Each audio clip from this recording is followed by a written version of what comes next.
You can watch the game at WNWS.com.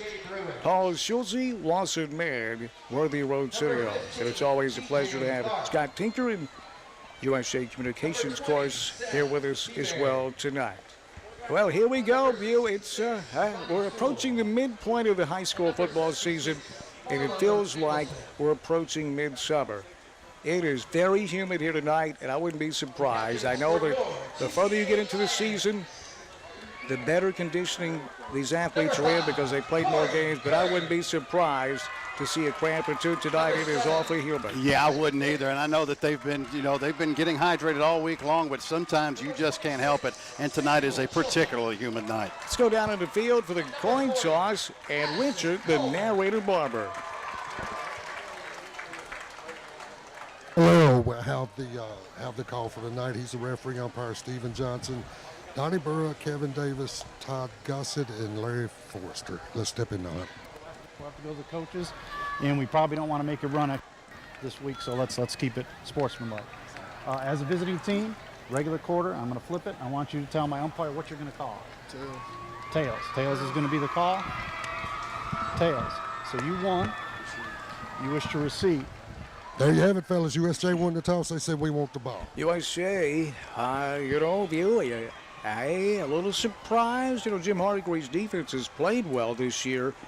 They've given up points, but they haven't had much help from the offense with sustained drives. You surprised? No, I think they want to go in there and they want to try to establish this power running game right away with Wallace and Tharp. I think they want to get some offense going, get Garrett Reynolds' confidence because, last week that defense really did take it on the chin. This game is being presented in part by RFC Tactical in Milan. Deer hunters, hunters in general, duck hunters, they've got you covered at RFC Tactical. Lower receivers, handguns, rifles, shotguns, ammo, magazines, optics, knives, parts, and gear. In-stock handguns, son. Visit rfctactical.com. The ultimate tactical store in West Tennessee. It's in Milan, right on the other side, Walmart's.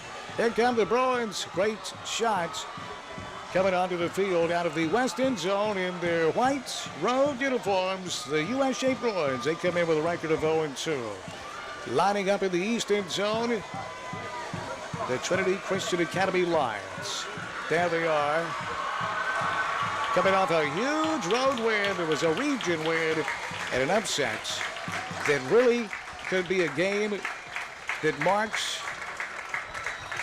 a season of success versus a season of reeling after you've lost your starting quarterback. View. Trinity made that move last week. They made the move to switch gears. They want to have success even without Matt Spurgeon. Well, they think they can do it. And Lane Lambert, they're really excited about as a quarterback. He moves over from wide receiver, 6'3", 170, good arm. And let's not forget, as you mentioned, one of the fastest players in the state, number 7. They're going to want to get junior Kevin Davis involved early and often. Boy, he is something special. And Fujiyama Japanese Steakhouse and sushi bar is also something special, isn't it, View? You got that right. The spicy pork is absolutely fantastic. Get it in a bento box. That's what they called Paul Schulze back in college.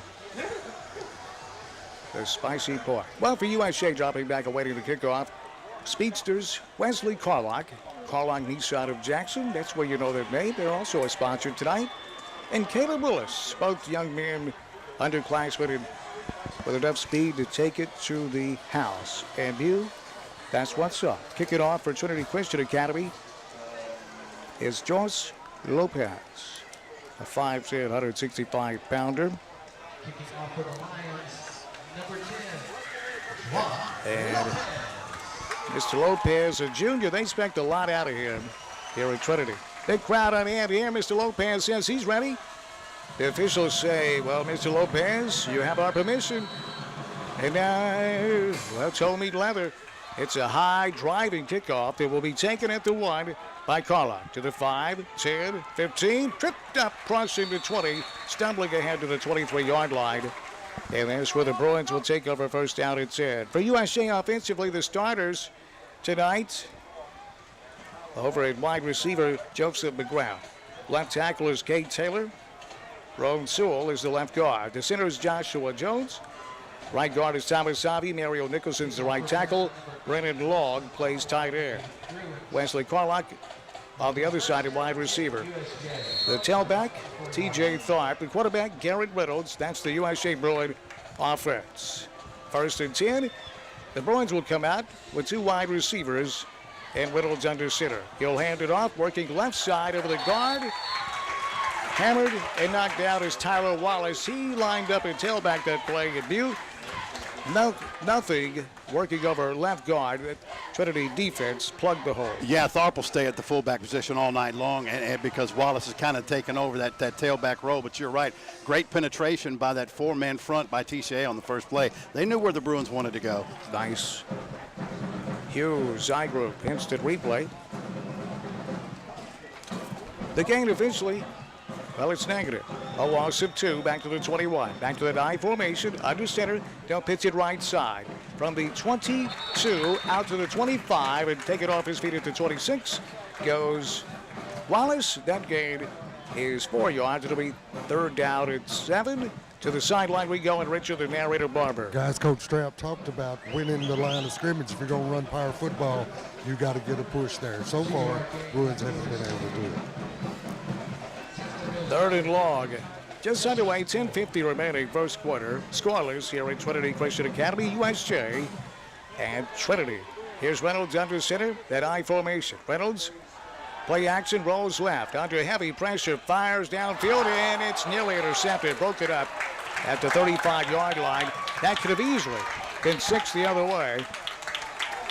A pick 6 in his grasp. I think it was Edwards, dropped it. USJ will go 3 and out of the game's opening possession. Yeah, Dana, that's Riley Graves, who was step for step with his receiver that time. Made a nice jump, anticipated what Reynolds wanted to do. It wasn't a bad throw by Reynolds, who threw across his body. It's just great coverage. So the Bruins will have to punt it away, and the dangerous Kevin Davis, the junior at 5'8", 155 pounds, will stand at his own 37 awaiting the Bruin punt. Trinity setting up the return. It's a low line drive punt. It'll hit at the 45 and be scooped up to the 38 and then taken down at the 43-yard line is Davis. Nice job by the Bruins punt coverage team. Nonetheless, good starting field position for Trinity to open up the game on offense for the first time. The Lions. The defense for the Bruins cross that front is Blaine Verdun. Ariel Nicholson at nose tackle. Seth DeBerry over its right tackle. Linebackers Logan Antoine, Tyler Wallace, TJ Tharp, Carter Craig. Very good group of linebackers, View. Extremely strong. Trinity will move left to right on your radio dial. 10:21 left. First quarter, we're scoreless here at Trinity Christian. Shotgun formation. They'll go underneath, complete near the sideline to the 45, and then hammered at the 47. That's a gain of 4 yards on first down. Very reactionary is this defense. You see 8 defenders get to the ball on a quick hitch. You can see that Coach Hardigree wants to be aggressive, and he wants to send a message early on here. Lane Lambert, the quarterback, a senior, 6'3". He passes the eye test for Trinity. He looks like a quarterback, doesn't he? Yeah, 6'3", 170 pounds. Second down and 6, Trinity from their own 47. Lambert rolls right, looking to throw. Fires downfield, has a man. It's complete. Spinning away from a tackle inside the 45, and the ball is loose. It's under carpet. It's a fumble, and it's the Bruins recovering it. At the 40-yard line of the Bruins, it was a beautiful throw and a beautiful spin move to pick up a first down, but then the ball was separated from the wide receiver, making the play, and a great shot of it right there by Worthy Road Studios. Coming in to punch that ball out was Brendan Logg, and the Bruins take over the first big play of the game. That's a Sonic of Jackson big play. With 6 Jackson locations, Sonic of Jackson, the Bruins take over at their own 40. No, it's Seth DeBerry on the fumble recovery. So here's USJ. Play action. Reynolds rolls right. Looking downfield, throwing downfield. It's caught at the 45 to the 50. Into Trinity territory, 45. Down the sideline he goes to the 40 and tripped up at the Trinity 37-yard line. That one was nearly intercepted, and then it nearly went for 6 for the Bruins. T.J. Tharp on the reception, and it very nearly was another pick 6 that turned into a 37-yard gain for the Bruins. That's a huge eye group. First down for the Bruins. Well, play action that time. It was a lost start on the high school level, executed perfectly that time by Garrett Reynolds. Great release out of the backfield by Tharp. So the Bruins at the Trinity 37 with a 1st and 10. Here's a pitch left side, working over left tackle from the 37. Or make it the 37, yes, down to the 34. A 3-yard gain on 1st down. To the sideline we go, and Richard, the narrator, Barber. Guys, on that previous play, I think it was Eli Stewart, actually got a hand on that ball. Tharp did a great job of maintaining his focus, maintaining his concentration, able to pull that football in. Great concentration, narrator. You're correct. 8:42 left in the first quarter. We're scoreless. 2nd and 7. Bruins in a move from the 20-33. Here's Reynolds back to throw. Under pressure. Fires deep down the center of the field. Touchdown and Bruins. It went 33 yards, and it was a strike. And the catch was as impressive as the pass. Wesley Carlock on the reception for the Bruin touchdown. That one was they say he threaded the needle, did Reynolds for the touchdown, and he did it with a lion in his face. Yeah, just executing the post perfectly. And you're right, Wesley, great speed, looks the ball all the way in, makes the catch. Beautiful throw by Reynolds, and a great job of the O-line giving him the time. So USJ strikes first and a 33-yard touchdown reception. Wesley Carlock on the receiving end of that touchdown pass. Then Pledger in to attempt the point after the Bruins. That touchdown comes with 8:30 left in the first quarter. Pledger's extra point splits the uprights, and USJ has a 7-0 lead. 8:30 left first quarter. USJ 7-0 over Trinity on Jackson's News Talk 101.5 and WNWS.com. We put money in your pocket and leave your land like it should be left. Wade Norris Logging. Are you a landowner seeking options for your timber? With 25 years experience, Wade Norris Logging will advise you. Hey guys, I'm going to try to go through there and fix the rotation a little bit. We've got a lot of minute commercials in 30-second spots. As a landowner, you deserve the best price we're for selling your live timber. on Wade digital Norris will TV, find the right market for your valuable commodity. Questions about your timber? Call Wade Norris at 731-664-9386. That's 731-664-9386. And to read what others say about Wade Norris, log on to WadeNorrisLogging.com. Wade Norris will get you the best price for your timber. Call 731-664-9386. That's 731-664-9386. And visit WadeNorrisLogging.com. We put money in your pocket and leave your land like it should be left. Wade Norris Logging. First in news, sports, and weather. Jackson's News Talk 101.5 FM. The Bruins sweep 60 yards in 3 plays after the turnover. Here's Pledger kicking off for USJ. It's a ground ball that's going to hit off the kneecap. It's a loose ball. The Bruins have a chance at it, and they've got it at the Trinity Christian 40. Holy moly. The wheels are coming loose here for Trinity in the first quarter. USJ needing this win terribly for some momentum. They just took a turnover and cashed it in for 6. Going 60 yards in 3 plays, and now they've got the ball right back. This time it's on the Trinity end of the field on the 40 of you. And with a lot of confidence going in, no question. That drive was huge for them. Now let's see if they can capitalize on the special teams. Sonic of Jackson, big play. Here are the Bruins. Shotgun with 4 wide receivers, 1 running back set for the first side tonight, moving right to left on your dial. It's a draw. Straight ahead they go. Carrying the football for the Bruins is the big man. Let's go down to the other big man, Richard, the narrator, Barber. Guys, that kick was one that was tough to handle. You know, if you're trying to field a ground ball that's got a lot of top spin and it's jumping around and hopping on you, that's what that kick was doing. Took a mean bounce right before it got to the returner, and it went off and ricocheted off him like a shot. The narrator's right, Bass. That was a tough one to handle. 2nd and 8. The Bruins from the Trinity 38. That was Wallace on the carry. Here's Reynolds back to throw. Under pressure, rolls left, sacked. He's sacked all the way back to midfield. And that one, early in the season, he's held the ball long. Reynolds has. Maybe he could have thrown it away, but Bass, they were in his face. Yeah, they were in his face, but that's two men. Now, the one thing I don't like is two men getting pressure right there. That's not a good sign for the O-line. But Reynolds had time to get rid of the ball. That's my only beef with him. When you see the pressure, you got a chance to roll out, throw it out of bounds. 3rd and 20 for the Bruins in midfield. Reynolds will roll right, looking to throw. Fires downfield, and this one is caught at the 39. Now they're going to wave it off. Incomplete. The pass was intended for Brendan Long. It will go incomplete. And the Bruins, after the turnover, will go 3 and out. They went in reverse. 4th and 20. They'll punt from midfield. Brian Kyle, the punter. And the Bruins are going to have to deal with Kevin Davis all night long. He'll stand near his own 20 awaiting Orioles punt. There's absolutely no chance I give him a chance. It's a low snap, and he fumbled with it, and it's a low kick that's going to take a very fortunate bounce for the Bruins. It'll hit at the 40 and roll down at the 31-yard line.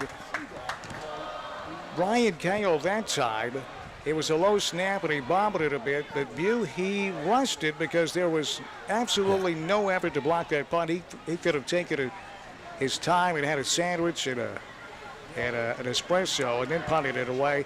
And that's something I'm sure his coaches are going to tell him, look up from now on tonight because they're not bringing any pressure, and just hold the ball as long as you can to give your punt team, coverage team time to get downfield, Bew.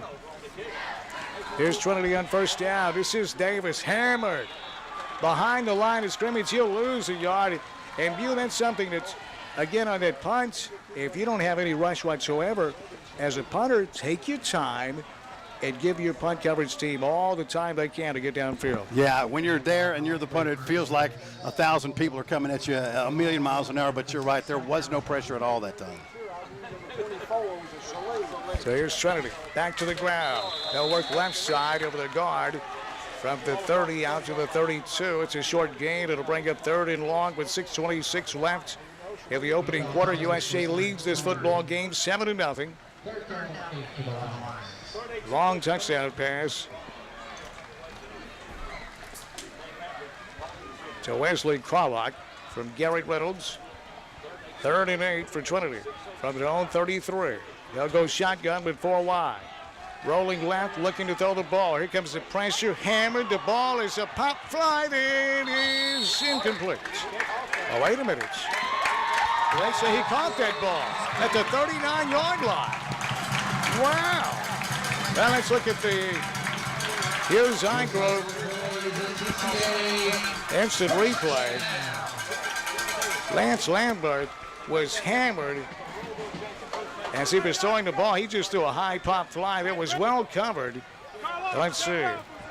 He caught it. That was great concentration by Davis. He made that catch. That's the initial first down of the game for Trinity. View, they have it at the Bruin 39. Yeah, and Davis only 5'8". You can't let him come down with that. That's an athlete negative play. Lambert back to the air, across the middle, deflected and incomplete. Great job of those tremendous linebackers for the Bruins to deflect that pass over the middle. Here's the narrator. He's on the sideline, Richard Barber. Guys, I had a good view of that. It was a clean catch. Just a great effort by Davis to go low and get the ball. God, I'm going to tell you what. That boy, he's quick when he's standing still. T.J. Tharp, I believe, got a finger on that ball. View, great job across that middle by linebacker Tharp to deflect that pass. He did, and he's had 2 very good series defensively so far. And by the way, I can't believe Lambert got up when Mario creamed him like that on that pass. 2nd and 10. Here's Trinity. They'll sweep it. Here's Davis, left side. He hurdles a tackle to 35 and falls ahead to the 32. There is a flag on the play. If that play stands, it's a gain of nearly 7 yards, but I don't think it will. The Trinity language is leaning backwards, and that tells a tale, doesn't it, Beer? It does. Take a look at this one on the replay. Look at now. This is just a junior, and he's one of the fastest players in the state. Look at the athleticism on that leap right there. It's dangerous, but it can be very effective. Look at that. Hurdle the tackler. He just got up and leaped over the tackle, the would-be tackler. all for naught as they bring it back. And now an athlete like Davis, watching him at field level is a real treat, isn't it? Oh, it is, guys. He is just, you know, we referenced the fact that he's a 100-meter state champ. Looks like they might want to put him in the 100-meter low hurdles, too. Jackson North side up. 6-0 over Milan. Very quickly, very early on in the game tonight. Michael Osborne keeping an eye on us like a big old angel. Here's play action. Lambert will roll right. Got a man open underneath. He overshoots Davis, and that will go incomplete. It'll be 3rd down and 21. Well, I really like the way Lambert sells play action. He does a good job of it. USJ bit a little bit on that one. That time he had a man out in the flat, easy release, and just floated the ball. Here's the narrator. He's on the sideline, Richard Barber. Yeah, Kevin Davis, guys, he's just so much fun to watch. You could tell they're punting the ball. One of the problems a while ago is everybody's uptight over the punt. They're trying to do the directional punt to keep it away from Davis. And, you know, they're not going to just punt that ball away. 3rd and 21. Trinity down 7-0. After on 49, Lambert. He's hammered as he throws, but he has his man underneath. That's Davis. He breaks one tackle at the 50, and that's another. And dives to the 46-yard line of the Bruins, far shy of the 1st down. It'll be 4th down and a country mile. And Trinity will be forced to punt it away with 5 minutes left in the 1st quarter. USJ 7. Trinity Christian Academy, nothing. You know, the message is very clear from Jim Hardigree right now. There's absolutely no way he's going to allow for number 16, Lane Lambert, the quarterback, to get comfortable. He's bringing pressure. He has taken a couple of monster hits early. Yes, he has, Bew. Taylor Willis, Wesley Carlock awaiting the punt. It's a high, hanging punt. Carlock will catch it at the 14 and bring it back near the 20. That's gutsy. That saved the Bruins a lot of real estate. Wesley Carlock is that type of player, Bew. He's a daredevil. And Wesley's so good. Typically, it works out in the Bruins' favor like it did on the punt return. So with 4 minutes and 32 seconds left in quarter number 1, the Bruins have a 7-0 lead. We'll do a station identification. It'll be 0108 for our stations west of the Rockies. Same thing, 0108. Our stations in Canada will not be with us until we work out the details of NAFTA. 0108. 1st and 10 Bruins. Here's Reynolds from his own 19. I formation. It'll be a trap straight ahead. Not much there, maybe a loss of a yard. Let's pause. 10 seconds for station identification. You're listening to USJ Bruin football. This is WNWS-FM Jackson. News brought to you by the Hughes Eye Group, the best in medical and surgical eye care. 112 Stonebridge, Jackson. My name's Dan Reeves along with Seabass. Richard the there with the Bombers in the sideline. Jonathan Greer, Danny Keith back at News Talk 1 headquarters. Paul Schulze, Lawson Mann on a digital TV side with Worthy Road Studios doing a tremendous job. Scott Tinker, USA Communications course, also with us tonight. Here is Reynolds, 2nd and long. Play action to the air he goes. It's an out pattern to the 24. This completes. That is on the reception in his first of the night. Brendan Long. It'll be 3rd, and let's call it 5. Also tonight, Michael Osborne, like a big old angel, watching over us back at our Brownsville world headquarters for Brownsville, which is in Brownsville, of course. 3rd and 6, officially the Bruins from their own 24. Reynolds pump fake, goes across the middle, caught at the 35, to the 40, along the numbers, and slammed down, but not before he's to the 42-yard line, and not before he has a Hughes Eye Group first down. That's Joseph McGrath lined up at tight end view, and that was, Needle was threaded by Reynolds, and McGrath, he helped his quarterback out with another 10 yards after the catch. Well, I don't know if that was by design or not, if the ball slipped or whatever. The pump fake kind of froze the defense on the quick slant. 3:07 left, first quarter. 1st and 10 Bruins with a 7-0 lead. Back to the ground, back to Wallace with some room. He'll cross the 45. He'll drag tacklers to midfield, and he'll fall forward to the Trinity 49-yard line along that far hash. He has 9 on first down. We have the narrator on this sideline. Here's Richard Barber. The guys, this USJ coaching staff just yelled at Wallace, run the ball. You know, he looked slow coming out, but once he gets his momentum, man, he's a load to break down, and picked up some good positive yardage on that carry. Officially 8 yards, Bew. Yeah, 6 foot 241, and they're right. You get those feet moving, and nobody on the other side going to stop that. Tharp the tailback. Reynolds and QB. 2nd and 2. Back to Wallace. Breaks the tackle. Has a first down over that right tackle. He's taken off his feet at the Trinity 46, but that's the Bruin first down as the clock shows 2:13 left. First quarter, USJ 7-0 lead. Moving right to left on your dial. On the move once again. That's a Hughes I Group first down Bruin. Well, one thing that the offensive coordinator is going to love watching on this film is watching his offensive linemen finish their blocks on these run plays. Under center, Reynolds. To the air, Reynolds completes at the 42. Skipping a tackle down the sideline. He goes. Wesley Carlock inside the 35. And Carlock is shoved out of bounds. Let's say the 34. Let's say 12 yards. Let's say a Hughes I Group first down Bruins. This offense, they've got something working. They're in a rhythm. With 2 minutes left in the first quarter, leading 7-0, moving right to left on your dial. 1st and 10 Bruins from the Trinity 34. And the more they have success with this quick hitch game, the more it's going to open up the run game in between the tackles. Wesley Carlock dazzling the Bruin faithful. Here's Reynolds under center. 2 wide receivers. Far side of the field. Back to Wallace to the 35. Wallace to the 25. Wallace to the 21. Wallace to another first down. He rips off 11 on first down. That Bruin offensive line needs some accolades tossed their way, Buford. They are opening up some holes and some real estate for Mr. Wallace. Started off slow, but really getting it going right now. And you can see TCA's cheating those backers a little out towards the edge because of those hitch passes, and then it's opened up some lanes. But then again, that offensive line, too, really firing out on this drive. 1:43 left first quarter. The Bruins on the march. At the Trinity 21, just outside the red zone with a fresh set of downs. And it's a fumble, and Trinity's on the ball just like that. I mean, that old freeing turnover city. And it looked to me like, we'll take a look at it on the Hughes I Group instant replay. That looked like it was a good snap. Reynolds just lost the handle, dropped the football, and Trinity recovered it, Big mistake there by quarterback Reynolds. It's humid out here, and it looks like that ball has some moisture on it, and Reynolds just dropped the ball. Or it may have been, let's see here, one more look at it, see if the fullback may have hit it. Roll that tape, boys, down in the truck. No, he just dropped the ball. 1st and 10 Trinity from their own 24. Back to throw Lambert. Here comes the pressure. There goes Lambert. To the turf he goes at the 12-yard line. The Bruins double butts up the gut. They sent him through the kitchen sink at him. That's Blaine Verdog, the defensive end with a sack. Yeah, from his right defensive end position, they're starting to get a lot of pressure on these edges with DeBerry and Verdong.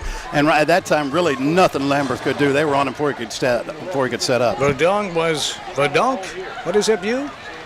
Back to the air, Lambert underneath, caught at the 18 and hammered right there. Maybe the 19 he'll fall to. That'll be far shy of the original line of scrimmage. It'll be 3rd and long as we hit the sideline and Richard, the narrator, Barber. Guys, just looking around here, looking for Caleb Willis. I don't think he's been in the game, and hadn't seen him on the sideline here for a second. Joseph McGrath at the coverage view, and nice play. Boy, he broke beautifully, didn't he? Laid a lick, too. 3rd and 15, Trinity their own 20-yard line.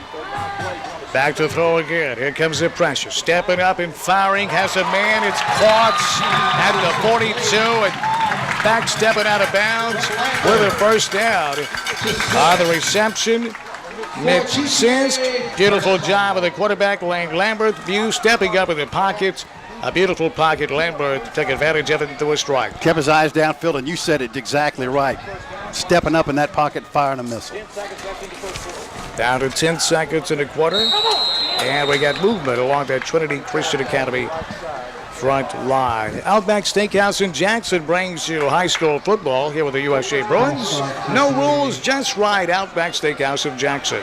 By Brandon Jones at State Farm Insurance. Like a good neighbor, Brandon Jones is there at State Farm Insurance. By King Jewelers, Grover Blue Eyes King, 16B Conrad Drive. Likely the last play of the first quarter. USJ leads 7-0. Trinity first and 15. Lambert back to throw. Plenty of time. Fires it out underneath. Completes to Davis. And a shoestring tackle will keep that limited to a 4-yard gain. He's out to the 42-yard line. And that'll do it for quarter number 1. After a quarter, we got a good one here at Trinity Christian. The Bruins lead the Lions 7-0 on Jackson's News Talk, 101.5 at WNWS.com. The first thing people notice when they pull up to your home or business is what it looks like on the outside. How the grass looks. Is it pleasing to the eye? Boykins Mowing and Landscape has been keeping their customers satisfied for over a decade. Licensed and bonded, Boykins can improve the health and quality of your lawn today. From mowing and weed control to mulching and stump grinding, Boykins does it all. Call Boykins Mowing and Landscaping at 394-7249 and let them set you up on a plan that works for you. Boykins, the only name you need to know in lawn care. Keeping you informed, alerted, and entertained. We're Jackson's News Talk, 101.5 FM. We head to the second quarter. USJ with a 7-0 lead over Trinity Christian Academy. Dan Reeves, C. Bass, Benchett, the narrator Bob at the sideline. Jonathan Greer, Danny Keith producing and directing. Paul Schulze, Lawson Mann. On the digital TV side at WNWS.com, where you can watch tonight's game. As we start the second quarter, we thank Michael Osborne and USJ Communications course as well. By the first quarter, viewing, there'll be 2nd and 10 as Trinity has the football at their own 42-yard line after a Bruin turnover. Moving right to left this quarter will be Trinity Christian Academy view. Yeah, I liked everything about that quarter except for the one thing that's really plagued this team this year, and that's turnovers. Turnovers. 2nd and 10. Lambert. And we got whistles. That's going to be illegal procedure. That 5 yards they just gained, well, they gave it right back, narrator. Yeah, they did. A couple of things, guys. One, I mentioned Caleb Willis. We were looking for him over here, couldn't find him. That's because he's got Cody Smith's uniform number on, number 12. Other thing, a couple of the USJ coaches, guys, if we could get a report on Doppler radar from News Talk World headquarters, they suspect some weather coming in. It's a fumble. Lambert, the quarterback, picks it up. He dropped it, picked it up, and then he goes down at the 38. He picked up a yard. It's 3rd and long on its way, view. Of course, you know where we are. Weather may not be an issue, even if it's an issue. That's right. We play it lightning here. Bring it. Bring it. What is it, view? Redonk? Redonk. Redonk. Paul Schulze is Redonk. 3rd and 15. Trinity Christian from the TCA 37. Lambert drifts back to throw. Plenty of time, steps up, he's hammered as he throws, and his pass is intercepted by the Bruins. It's a diving interception at the TCA 45-yard line.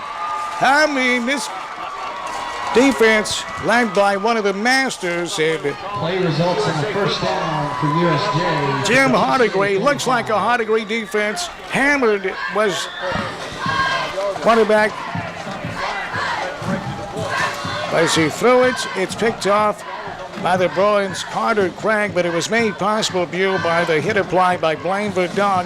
He hammered Lane Lambert as he threw the football. Another turnover for the Bruin defense. Yeah, Lambert didn't see him coming. He got popped just as he tried to release that football. Carter Craig makes a great break and just gets it. Under center is Garrett Reynolds. He'll hand it off to Wallace. Wallace is met in the backfield, and he's taken off his feet in the backfield. No gain on first down. Here's Richard, the narrator Barber. Yeah, that was just a real sweet interception. That the ball, you know, as he got hit, the ball just kind of flew out. And, boy, that was pretty. That's what I'm going to tell you. Well, checking the Doppler weather radar because the narrator asked for it. There is some thunderstorms popping up. I'll get you A little more detail in a moment. Here's Wallace with the pitch left side. Wallace head down, storms into Lyon, would-be tacklers, and drags him out, or drags him down, I should say, to the 41-yard line of Trinity. The gain is 5. It's 3rd and 5. Boy, how about that forward lean that time by Wallace? You know, I think he's really starting to get the hang of being a ball carrier. It's not as easy as it seems. You don't just get the ball and start running. There's an art to it, and he's starting to learn some of the finer points of it. That got him an extra 2 yards. You'll take that.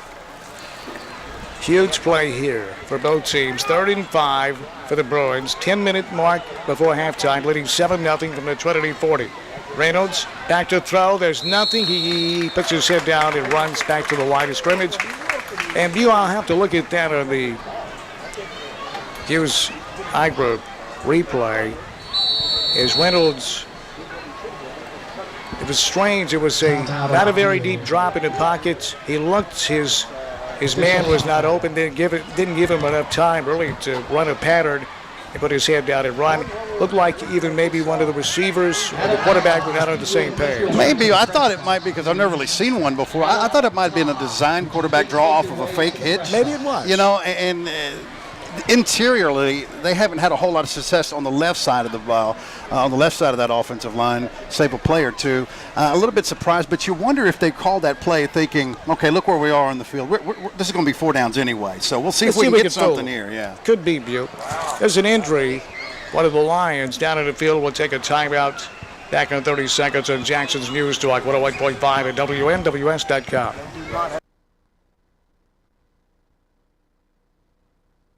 Well, let's keep it right here. Go ahead and punt that down. We'll just keep it right here. Lost our window. So the injury, and it's hard to make that number out. The jersey is curled up there. Maybe the wind knocked out. Maybe number 56. At 56, but I hate to even say that. But he's okay. Looks like it could have been a case of the wind knocked out. I've never seen anything like it in my life. It's 4th down and 6 for the Bruins from the Trinity 41. And they're going for it on the Bruins. Reynolds will go under center with 2 running backs and 2 wide receivers. Here's Reynolds drifting back to throw. Across the middle he goes. It's completed to 31-yard line. And that's a Hughes High Group first down. It's all about timing. And it's Reynolds to Wesley Carlock, and they move the chains, Buell. Boy, what a beautifully executed pass. And I think that Garrett Reynolds found his man on the check before the snap, knew that he gets the inside slant right there from his outside receiver, that it's going to be there. And the only way that defender is going to do anything about that is if he goes through the receiver. And I think we may have lightning, guys. Looks like I saw something in the background. They're not going to stop it just yet, but I saw something. There was also, Buell, eyes to the sky. There was a penalty caught on Trinity. The Bruins decline it, and they'll take the play. The result to the first down from the Trinity 31. Reynolds will go under center with 2 wide receivers and 2 running backs. He'll hand it off. Wallace straight ahead. Dragging tacklers down to the 26-yard line. Wallace has 5 on first down. Narrator, you asked, that thunderstorm that's picking up steam back to our west looks like it's taking more of a north direction. We may not see that. We'll keep an eye on it. Cole, I just passed that on to the coaching staff. Guys, I appreciate that, and I know they do. Not a problem. Tell them don't worry about it. Tell them that's what's up. Lanny Davis said that's what's up. 2nd and 5, just under 9 minutes left before halftime. The Bruins on the move from the Trinity 24. On the ground again. This is Tharp. He'll have a yard. It'll be 3rd and 4. You know, I'll give it to Trinity. They're not particularly big up front in that A gap, but they've done a great job of shedding blocks whenever USJ's trying to run the ball in the A gap. They haven't had a whole lot of success. That makes it real tough down there. Clock moving. 8:26 left before halftime. Play clock at 15. The Bruins facing 3rd and 4 from the Trinity 25. Play clock at 9. Reynolds goes under center with 2 wide receivers, 2 running backs. Reynolds, he'll pitch it. This is Wallace. Wallace has the 23 before he's taken off his feet. He's a couple of yards shy of his first down, working over right tackle. Woods with a quick toss sweep right there off of right tackle, and I got to give a lot of credit there to number 40, Addison Coleman, the senior linebacker. It looked to me like Wallace had a hold. He was going to get that first down, and he closed it up quickly and took the big running back head on, took him down. The Bruins will go for it once again. It's strange if this position on the field over the last 5 years, it was an automatic field goal attempt, you know? Yeah, it'd be Campbell time. 4th and 2, the Bruins from the Trinity 23. Huge moment in the game. Reynolds goes under center with 2 wide receivers. And there's movements. The ball on the ground, no flags. They're just going to let the play roll. And Reynolds dropped another snap. I think the center probably snapped at you when he saw Trinity move to try to pick up the 5-yard penalty, and Reynolds didn't guess it. I think it was meant for Reynolds to take a knee. Let's see this one more time. There's movement along the front wall. Go ahead and play that, guys. No, I just think they were not on the same page, the center and the quarterback view. And technically not a turnover, but it might as well be. That's right. Got to get that fixed. Here's Trinity, 1st and 10. They'll keep it on the ground again, and nothing there. It's a fumble. Who has it? It's a scramble. I think Trinity recovered their own fumble this time. So the Lions dodge a bullet. I guess with the steam out here, it's humid. Maybe the ball is a little bit wet because neither team has been able to find the handle tonight. You know, maybe so, but I guarantee you Butler and Strap both will not accept that. They will tell you, hold on to the football. No, it's going to be hard to sell to a coach. You're right. 2nd down and 8. Lambert drifts back to throw, fires and incomplete. Nobody home at the 40. To the sideline, I bet somebody's home there. Richard, the narrator, Barber. Well, guys, a little mix-up there is not just the receiver didn't run the right route evidently because Lambert. No. Well, narrator dropped the mic. I guess it was a drop the mic moment. That may not be the case, though. Yeah, it might not have been on the receiver. The receiver runs it in, the quarterback throws it out. I dropped my mic. In and out burger. 3rd and 8. Trinity from the own 26. Lambert drifts back to throw again. Goes underneath. He has Davis. He breaks a tackle at the 30. He has the 35 and backpedals with a tackle out to the 38. He needed 8. He got 15. Davis making things happen. You know, TCB view, he needs that on his helmet. Taking care of business in a flash, making things happen like Mike Walter. Yeah, and, you know, look, Davis is electric, no doubt. Logan Antoine's got to make that tackle. He had an opportunity to end this drive, just couldn't wrap Davis up. He was in position. You're right, just did not make the tackle. Fresh set of downs with 6:29 left before halftime. Trinity's at their own 37, trailing 7-0. Here is Davis sweeping right side. Has the 40, and he's hammered at the 44-yard line. He picked up picked up a lot of momentum. He had a full head of steam. That's a nice tackle because getting Davis off his feet with that much steam is not a very pleasant thing to do, and you don't have a great opportunity to do that, but nice tackle with T.J. Tharp along with one of the quarterbacks. Yeah, and look, Davis is a dangerous weapon, there's no doubt, but he don't want to take too many hits from T.J. Tharp off of jet sweeps at that angle. Guys, if I could jump in, Brendan Long, who was the tackler on that play, he and Davis went head to head. I mean, it was helmet to helmet. He was slow getting up, and as he tried to get back to his position, he sat back down, and we got this injury time out there. Milan's on top of it. Jackson Northside, 14-13, Butte. Man, look at these Indians, man. I mean, look, you know, what was it a matter of competition? Is that what was going on? I don't think so. I think they needed some time with the new staff. They've got some talent, and Northside is on the Bulldog 5-yard line. And they will get into the end zone, I do believe, to take the lead. They do. So Northside back out in front of Milan. It's 19-14 Indians. They got a good one going over at Thurman Reynolds Stadium. You can watch that one as well. It's WNWS.com. We have thick, juicy, grilled hamburgers, jumbo hot dogs. Northside Our world famous barbecue nachos. Converts the extra point. It's 20-14 Indians. Here it's 7-0 USJ, 5:55 left before halftime. Trinity 2nd and 6, and they're going to lose yardage. They were going to try a jet sweep. It was swallowed up in the backfield. Gorgeous play. He ran that one and swallowed it up.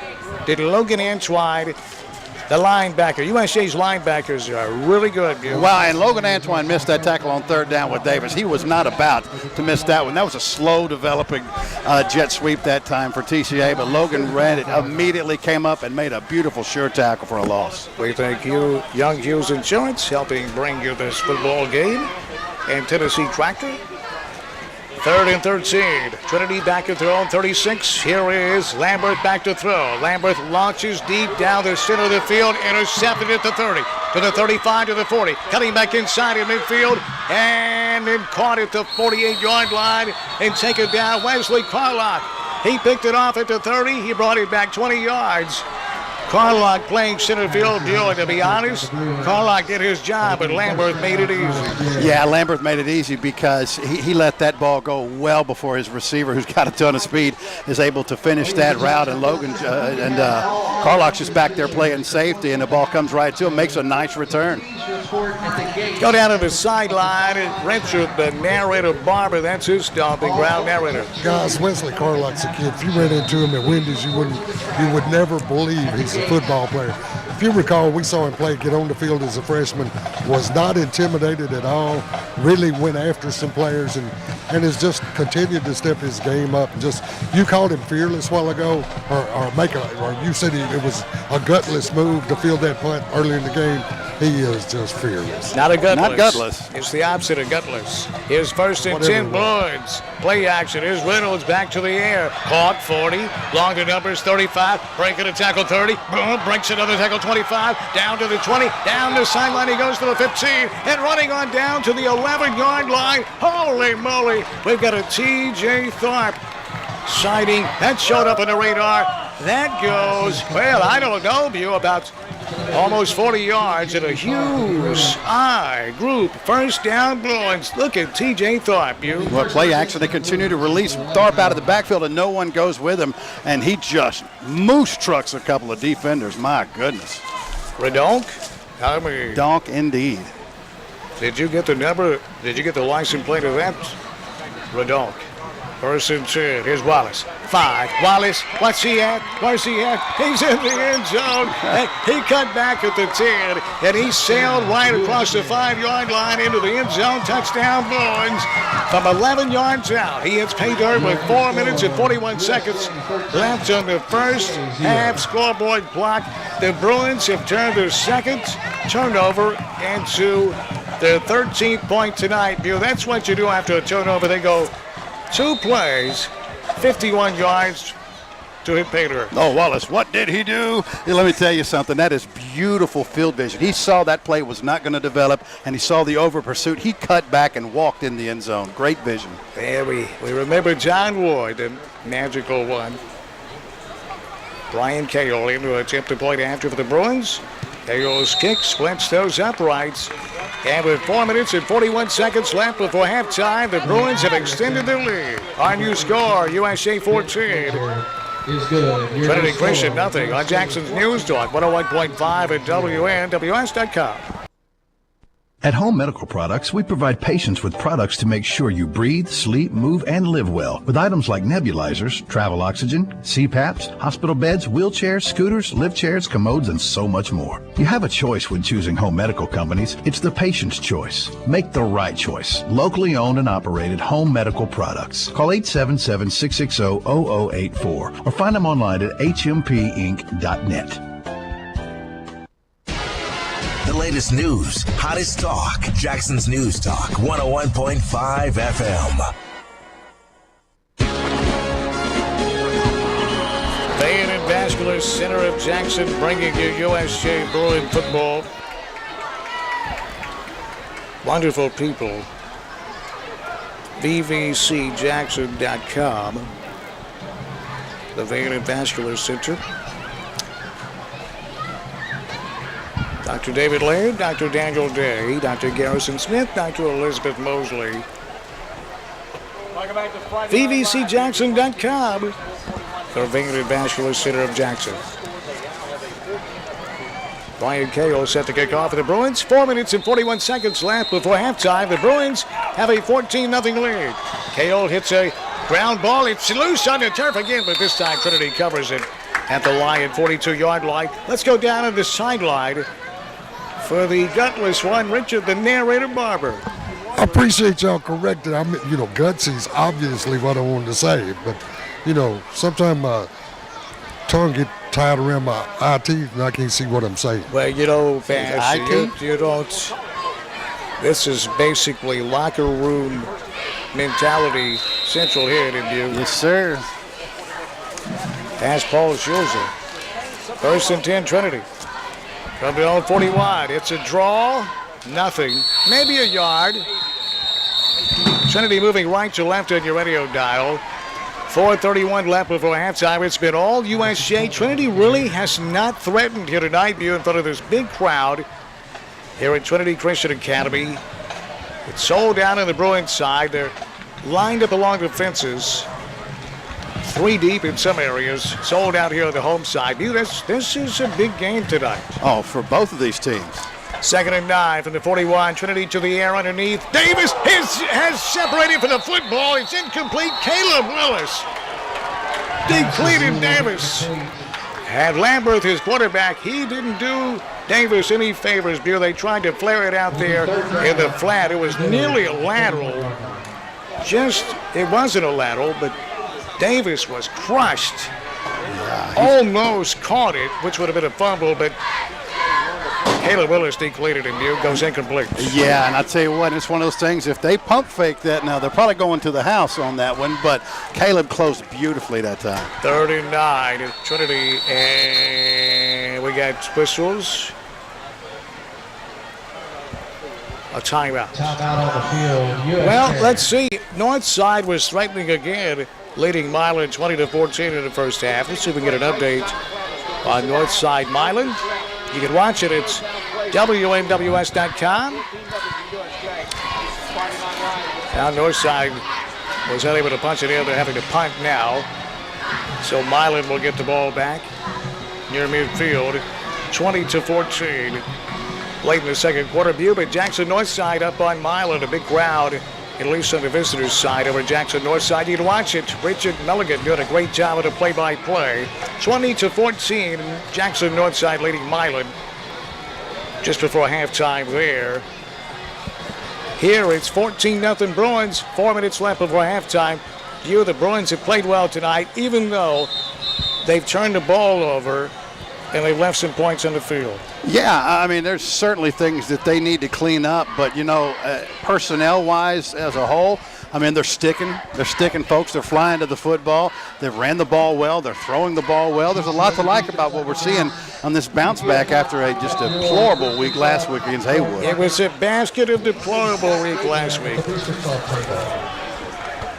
3rd and 9. Here is Trinity from the own 42. Shotgun for Lambert. He'll drift back to throw. Plenty of time. Now the pressure comes, and the pressure will engulf Lambert. He's sacked. I mean, it was a full-blown sack, a bull rush. In on that sack of the Bruins, Blaine Verdog was there, and a beautiful swim move, and getting there first was Seth DeBerry, from the cornerback position. It was a cornerback blitz, and DeBerry made that beautiful swim move to get around the running back who was assigned to block him. The loss is back to the 32. It's 4th and 18, and another punting situation for Trinity.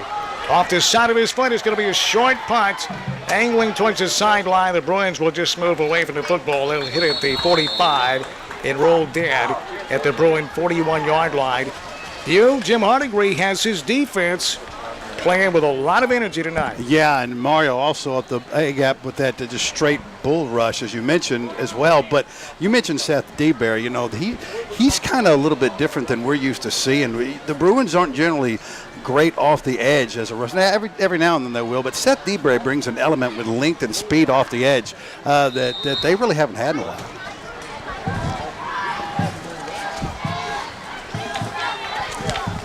First and 10. USJ from their own 41. Good field position after the punt. On the ground, breaking a tackle, 45. To midfield, bouncing outside the numbers to the 45, to the 40. Down the sideline he goes, 35, down to the 30, and run out of bounds near the 30. Wallace is running the football here in the first half. In view, he's running it well. Well, and this big offensive line is really starting to get themselves together, especially right off tackle. They're blowing this defensive line off the ball. And as you mentioned, Wallace running that hard with just 3 minutes left to go in the first half. You got kind of a gassed TCA defense, and the Bruins are taking advantage of it. Nearly a 30-yard gain by Tyler Wallace, the 6', 241-pound running back for the Bruins. He's only a junior.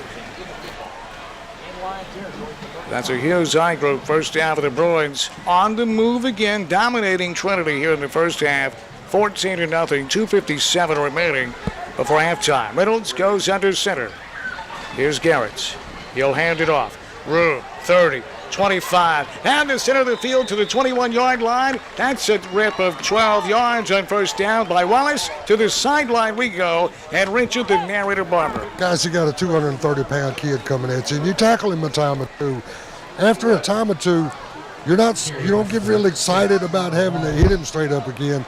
And as our old buddy Travis Henry would say, Wallace is running the ball with affection. He is. He's loving it. And don't shortchange him. 241, narrator.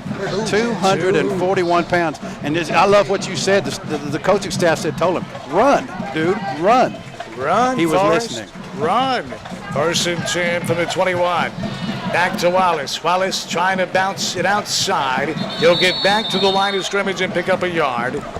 Not much there on first down. The clock is moving. 2:38 left before halftime. The Bruins are moving left to right on your radio dial. USJ with a 14-0 lead. Inside the red zone they go at the 19 of Trinity. It'll be second down and 8. Well, just not a lot of push that time. The right side of the offensive line tried to pull. TCA kind of pushed it back into the backfield, and really nowhere for Wallace to go. Clock ticks down to 2:12. Down to 10 seconds on the play clock. Reynolds goes under center with 7 on the play clock. He'll snap it with 3 on the play clock. Play action, back to throw. Across the middle, drops at the 1. Oh, boy. Oh, boy, he had the time beautifully. Looked like Bew. It may have been, it's like Wesley Carlock, the intended receiver. It'll be third down if you watching this Hughes I group instant replay. Reynolds, beautiful play action that time, and that pass is right in the money. Just dropped. Wesley would be the first one to tell you should have caught it. Yeah, he had inside position on the little post there, but guys, I know they didn't get the reception. What about the bullet delivered that time by Garrett? Good That's grief. all the way around on that one. The ball handling was beautiful. Play action, gorgeous. 3rd and 8. The Bruins. Here's Wallace. Wallace, head down, breaks a tackle, 15. Wallace has the 10. Inside the 10 he goes, down to the 6. Wallace, on his own, will have the first down. He needed 6. He got 10. The Bruins first and goal. They go working off the back of Tyler Wallace. It's a Tyler Wallace-dominated drive this time for the Bruins. Yeah, and you can see they're really trying to establish the left side of this offensive line on this drive. And doing it quite well, by the way. First and goal, Bruins from the 7. Clock is ticking away down to 1:42 and a half. Moving left to right. Here's USJ. Here's Wallace. Engulfed at the line of scrimmage. He'll have a yard to the sideline. We'll have the narrator, Richard Barber. Go. Guys, even Wallace is going to get tired. He had big carries and he's broken a lot of.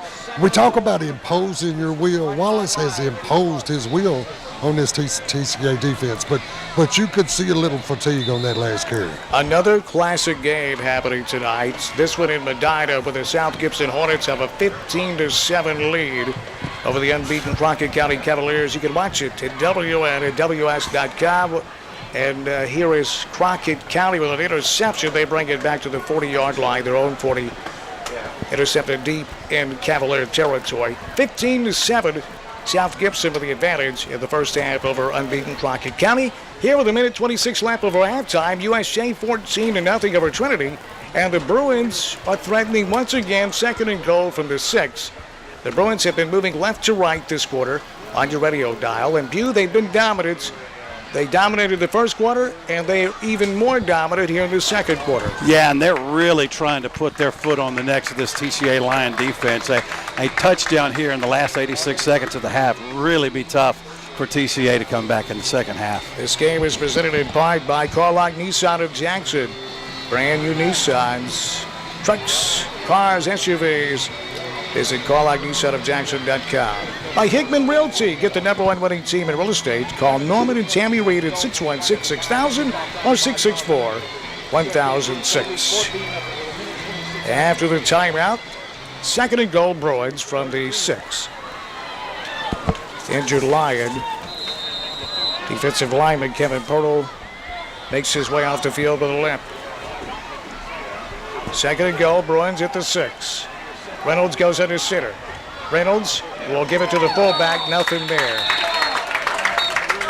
It'll be 3rd and goal. I don't like that. I don't like it, Danny, because A, the A gap has not been there for him for the most part. B, man, you're asking for a fumbled snap again, or a fumbled when you're trying to hand it off like that little quick hitter. You fake the toss sweep out there and a quick little hitter. Ball handling has been an issue. I don't know, man. Don't need to get fancy right here, is that what you're saying? Yeah. Inside of a minute left in the first half, USJ 14-0. The Bruins lead Trinity. It's 3rd and goal, Bruins from the Trinity 6. I formation, Reynolds under center. Reynolds will hand it off Wallace. Wallace inside to 5. Spins out of a tackle at the 3. He dives towards the end zone. Touchdown, Bruins. That's what you do. You give it to the man that's red hot and smoking, Tyler Wallace. They had him stopped at the 3. He spun out of a tackle view, and he dove into the end zone. Touchdown, Bruins. As Coach Derek Mason would say, this guy's a dude. He's a dude right there. He was contacted right there. He never should have got in. Kept those feet pumping, spun off the tackle, and into the end zone. Guys, they check up there. They are spotting that ball. The nose of the ball is about the 2-inch line. We're going to have to look at that. The official on our side, he'll tell you, signal touchdown. That's what I thought I saw. Let's take a look at the replay here. Let's see, Wallace was engaged at the 5, spun out of a tackle, dove. That's a touchdown, folks. I mean, he landed 1.5 yards into that end zone. Less than knee was down. We'll take a closer look at it on the Hughes Eye Group instant replay. Spins out of a tackle. Let's see. That's a touchdown. I mean, that's a touchdown, isn't it, Paul? That's not even close. Holy moly. 38 seconds, and the Bruins will go for it at 4th and goal at the 1. The official on this near side got it right. Here is Reynolds. He'll sneak it. Battling, twisting, turning, spinning, reaching. Touchdown, Bruins. Well, it's a mute point now. Bailed out by Reynolds on 4th and goal. The Bruins hit pay dirt, and they milked that clock down due to 32 seconds left in the half as the Bruins have hit pay dirt for the 3rd time here in the first half and stretched their lead to 20-0. Yeah, and the other part of that drive going in was to make sure you left very little time for TCA to try to get a quick strike.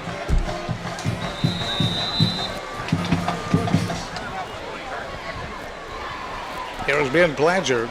He's 2 for 2 of the night.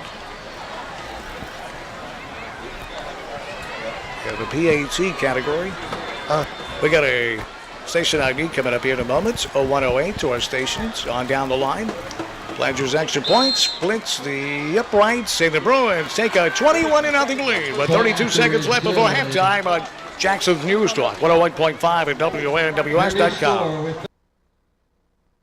This is WNWS-FM Jackson. News brought to you by the Hughes Eye Group, the best in medical and surgical eye care. 112 Stonebridge, Jackson. Remember to sign up for ABC Heat and Plumbing's Red Carpet Club, where we'll come to your house several times a year until we can find something to charge you for. Oops, did I say that out loud? This is Charlie Garrett with Garrett Plumbing and Heating. We know you don't want us tracking through your house unless you have a reason to call us. At Garrett, we do both commercial and residential work with certified technicians for heating, cooling, and plumbing. We've been locally owned in Jackson since 1955. No gimmicks, just good dependable work, including sales and installation of carrier units with easy financing. Call us at 668-3339. That's 668-3339.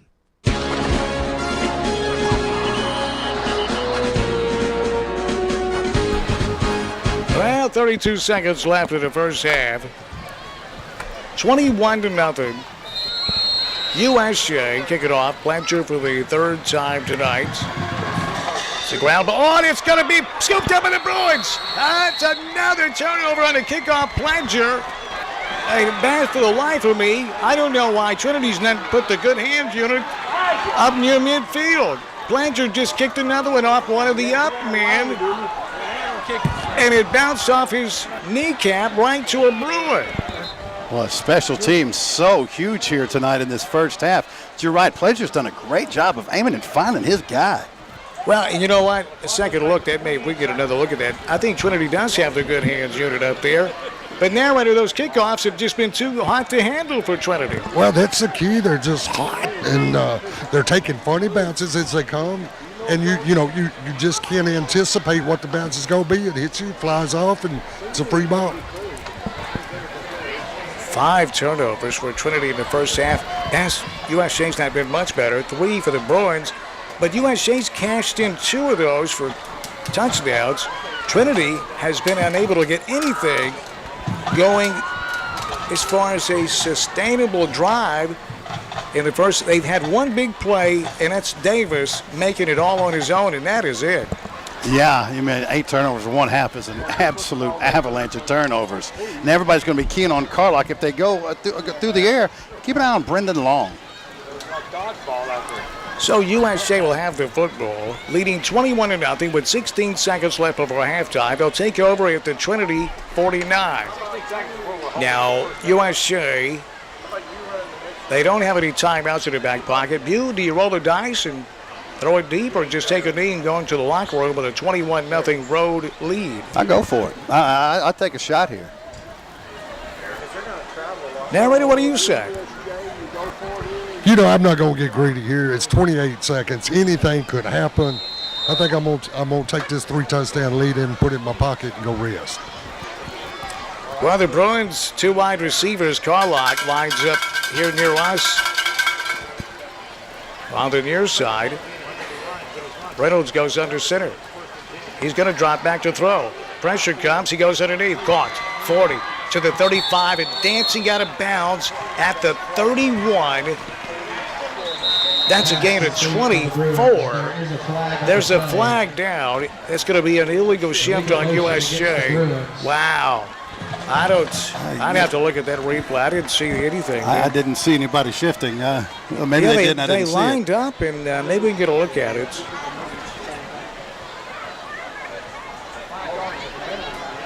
There was no shifting. Now, Bass, maybe you didn't mean it, but that was the motion of illegal shift, wasn't it? Yeah, no one moved. That's why I was a little confused. Okay. Well, narrator, did you notice anything down there? No, sir, I didn't. Sure didn't. That was strange. An illegal shift is when a man shifts illegally. When they put their hand on the ground, no one moved. Nope. It'll be 1st and 15 Bruins from their own 46. We'll see if that changes things. USJ goes 4 wide. Reynolds goes shotgun. Reynolds goes underneath. It's caught in midfield and tackled, I think, in bounds. No, he got out of bounds at the Trinity 49. So that'll stop the clock with 14 seconds left in the first half. The Bruins will have it 2nd and 11. That doesn't really matter. But 14 seconds left. Reynolds drifts right, looking to throw. Now running. 45, trying to get out of bounds. He doesn't. He's down at the 38-yard line. 5, 4, and we got a flag. We got a first down that's going to stop the clock temporarily. No, there's no flag. They're going to spike it. Let's go back and watch that play if we can. The officials let time run off that clock, Bass. It should not have run off that clock. And now we got a flag. Well, take a look here. After this play is snapped, there's a flag in the end off the right side for TCA. Comes and sacks Garrett Reynolds anyway after the whistle had blown. Well, we can't see the clock, I don't think, on the... We wouldn't be able to see the clock on it. Oh, what's this? But let's see this one. That's a personal foul on Trinity Christian Academy. False start USJ. And a personal foul. He pointed USJ. Trinity, after Reynolds took a knee, Trinity came in and sacked him. Now, USJ lost a second on that one. Narrator, I don't know if you were... How are they going to mark this off against USJ? What did it turn out to be, a 3-yard penalty? Narrator, I think the officials let about 5 seconds run off that clock before they stopped it after the Bruin first down. You know, we'd have to look at the replay for that because I actually was watching the field and then had looked away from the clock. So I don't know if they started it quick or not. USJ says, you know what? Enough of this. Let's go to the locker room. We won that first half 21-0, and now we're getting confused. So to avoid confusion, they want to go to the locker room. I don't blame them. Let's go down to the sideline.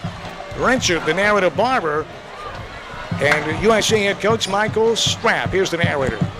Coach, big plays on special teams. Defense is creating some opportunities for your offense, and offense taking advantage of it. Yeah, we're getting a ground game going. Defensively, we're creating turnovers and getting us in good field position. We just got to keep this momentum going. You know, they're electrifying on offense with number 7, and 16 does a good job. So we just got to keep pressure on both sides and hopefully, finish this thing out. Thanks, Coach. Good luck the second half. Appreciate it. The narrator, a lot of respect thrown Davis's way. Jim Hardigree's defense bottled him up the entire first half. The play he made it all on his own for about a 30-yard gain. Yeah, he is an exciting. Milan landed north side 14-12. Near halftime, Milan 14, Jackson north side 33. What are you talking about? I watched that fourth quarter last week. Northside has 2 players that are game breakers. They're huge on both lines of scrimmage. This team is filled with talent. And it looks like the coaches, after he's working for Northside, they're killing Milan. Coach Powell, his first year as the head coach, boy, after those first 2 games, you got to thinking, man, it's going to be a long season for the Indians. Where do you pick up 2-3 wins on the season? Well, how good is Northside? Hardin County 17, Adamsville nothing at halftime. And that's in Adamsville, right? It is. Boy. South Gibson 15-7 at halftime over unbeaten Crockett County. Milan cannot handle Northside speed is what word I'm getting at halftime. When we come back, it'll be scoreboard time. Get your halftime scores from all across West Tennessee. This broadcast being made possible in part by Keith Hatchett Auto Group. That's our friend, isn't it, Bass? Yeah, man. Saw Keith up here just before the start of this game tonight. Got to say hi to him. 2017 Camry LE. Just 18,000 miles. That's all. Listen to that deal. 16.9. A 2009 Toyota Camry LE. With 78,000 miles. Boy, that's a lot of life left for that Camry. 8,900s. KeithHatchettAutoGroup.com. Keith Hatchett Auto Group in South Jackson, right there at Highway 18, where Highway 18 meets Highway 45 South. At halftime, it's all USJ. 21-0 Bruins over Trinity on Jackson's News Talk. 101.5 at WN at WS.com. Yeah, it's a great day for a round of golf. Oh, for sure. I can't wait to tee off. Everything okay? I guess so. What do you ask? You just seem to be a little off your game lately. That's strange. My wife said the same thing. When I was off my game, I got back in the game.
Once again, Marco's Pizza is the spot for Monday night.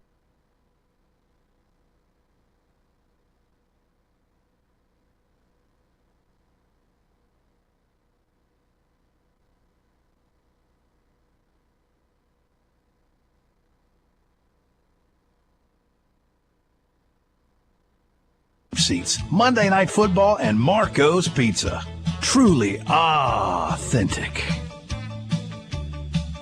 It's going down this Thursday at the Blacksmith Bar and Grill. Thursday nights during football season, the cheap seats will be live at the Blacksmith for Thursday Night Throwdown. Football fans will have cornhole, ping pong, and we'll be giving away Titans tickets to some lucky winner, courtesy of Masterfit Medical. Located at 216 North Shannon Street, across from the Farmers Market. Try the Johnny Cakes, or fried green tomatoes, or the Molten Burger. Maybe it's the hot chicken sandwich or the blackened shrimp. Thursday night's new home for football is the Blacksmith Bar and Grill. Downtown Jackson, across from the Farmers Market. Insurance is the way to protect yourself and your family, and no one is better helping you through the insurance maze than Brandon Jones State Farm. Brandon Jones has been Jackson's State Farm agent since 2006 after graduating from Lambuth University. Home and property, life, health, banking products, annuities, mutual funds. All the products you need to ensure a prosperous future. Brandon Jones State Farm Insurance, 2152 North Highland across from Toys R Us. 660-6800 for Brandon Jones State Farm Insurance. Monday Night Football, the NFL, only on News Talk 101.5 FM.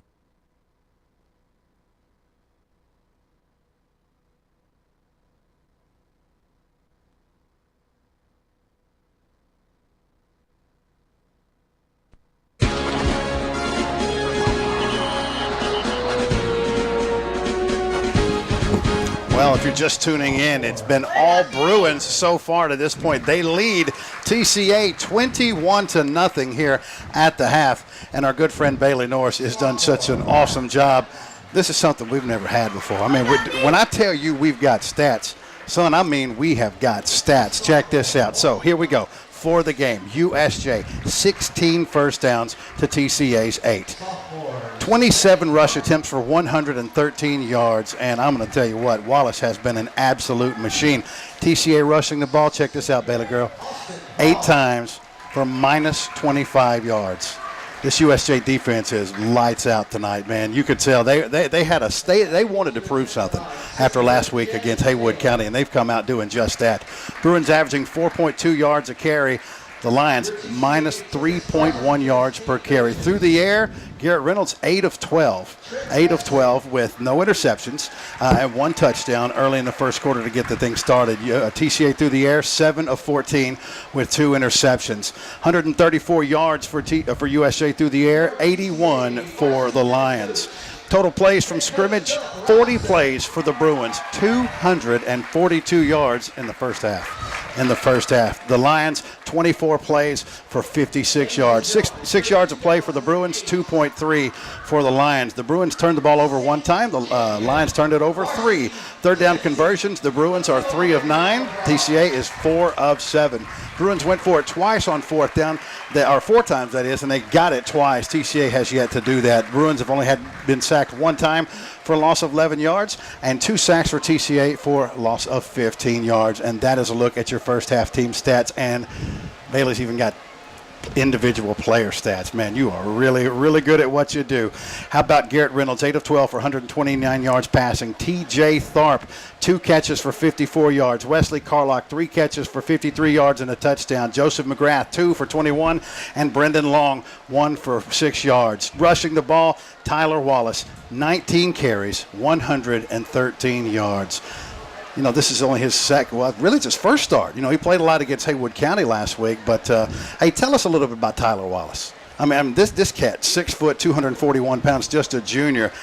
We haven't seen anything like him in the backfield in a long time at USJ. That kid's powerful. Yeah, he really is. He's new to USJ this year, but we're super excited to see what he can do on the field. So where are you watching the game at? Are you down there with your friends out in the big group running around the track and all this, having a big time? I wasn't running around the track, but I was down there in the student section. So what do we got going on at USJ? We talked about the play earlier, which I really want to see. And I love Keaton, man. He throws himself into these roles. That dude's going to, I mean, this is not a hobby. I think that he's going to be doing that for a long, long time. What else is going on at USJ? Well, as most of y'all know, we had a collaborative canned food drive for RIFA, and that was shared with TCA, and we raised a lot. And we have a homecoming dance coming up at Madison Downs this Saturday, the 8th at 8, and it's going to be super fun. And the theme for that is the Bruin Ball. And then obviously we have Dracula September 14th, 15th, and 16th. And we also have a regional golf tournament on September 7th for the boys golf team. And then the girls also play in the... That's today.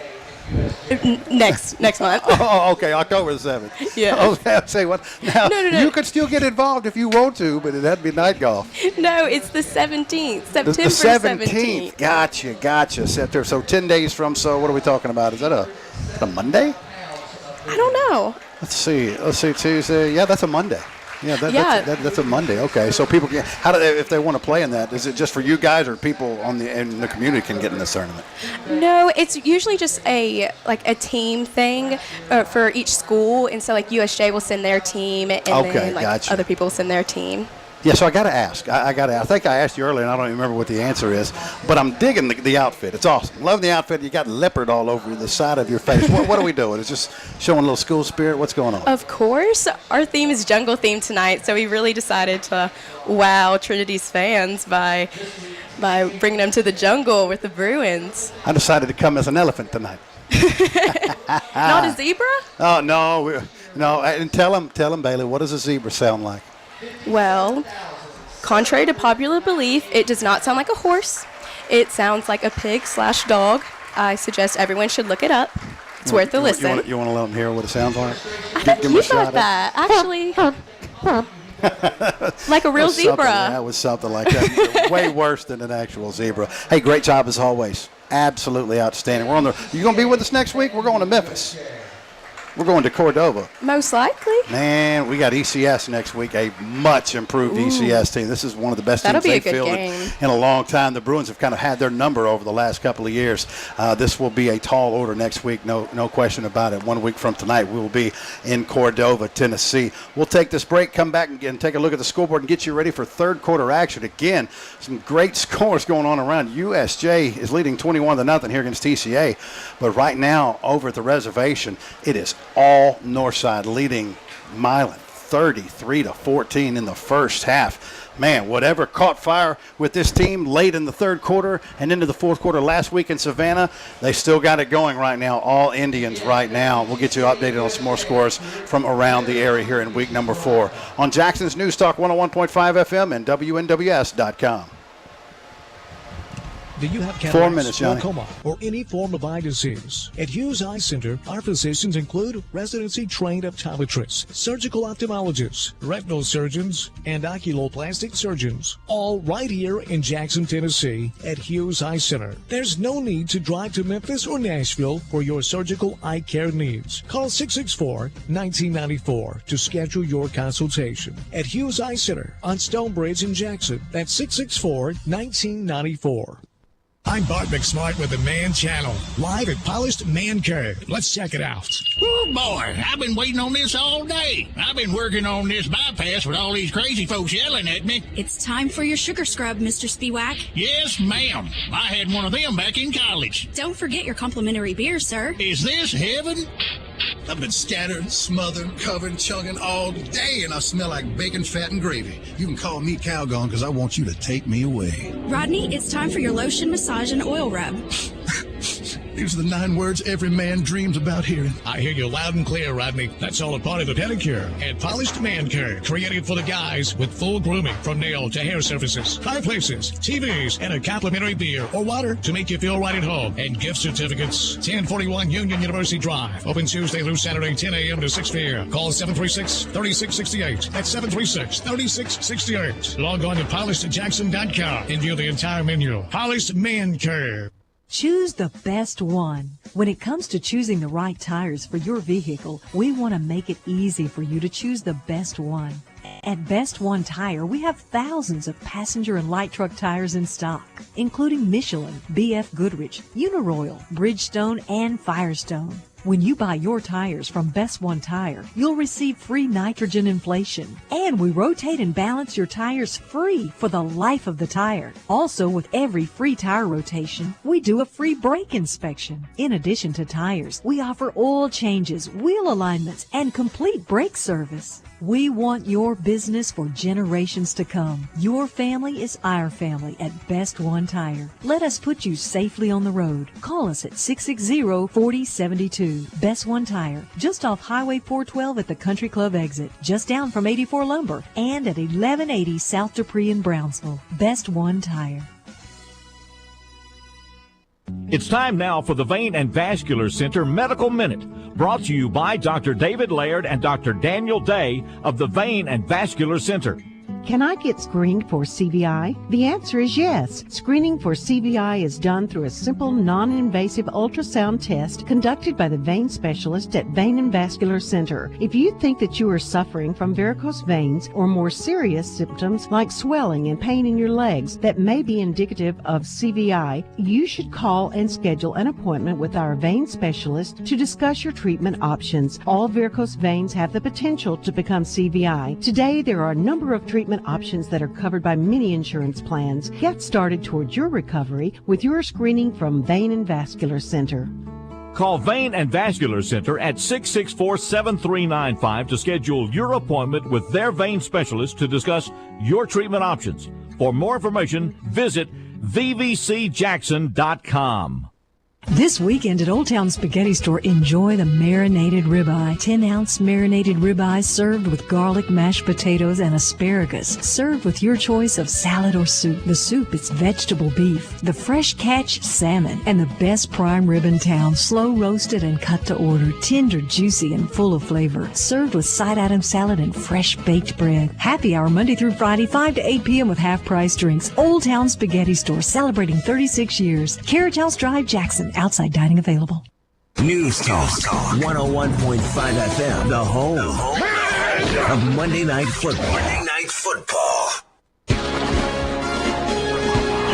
Got about 2 minutes before the start of this half, but the third quarter. But before we do that, let's go and talk with Lindsay Dawkins from Rifle. You got a big food drive coming up, Lindsay. We did. Well, USJ and Trinity just completed a food drive for us, and we're so thankful for both of these schools. And they collected over 60,000 pounds of food, and so that is a lot of food, and it'll go a long way. RIFA served over 430,000 meals last year to the Jackson community. So without this food drive, we would not be able to do that. And so all that's distributed right here in Madison County? That is correct. So that's, a lot of the food, it comes in through this food drive, and then it goes right back out through Thanksgiving and Christmas food boxes.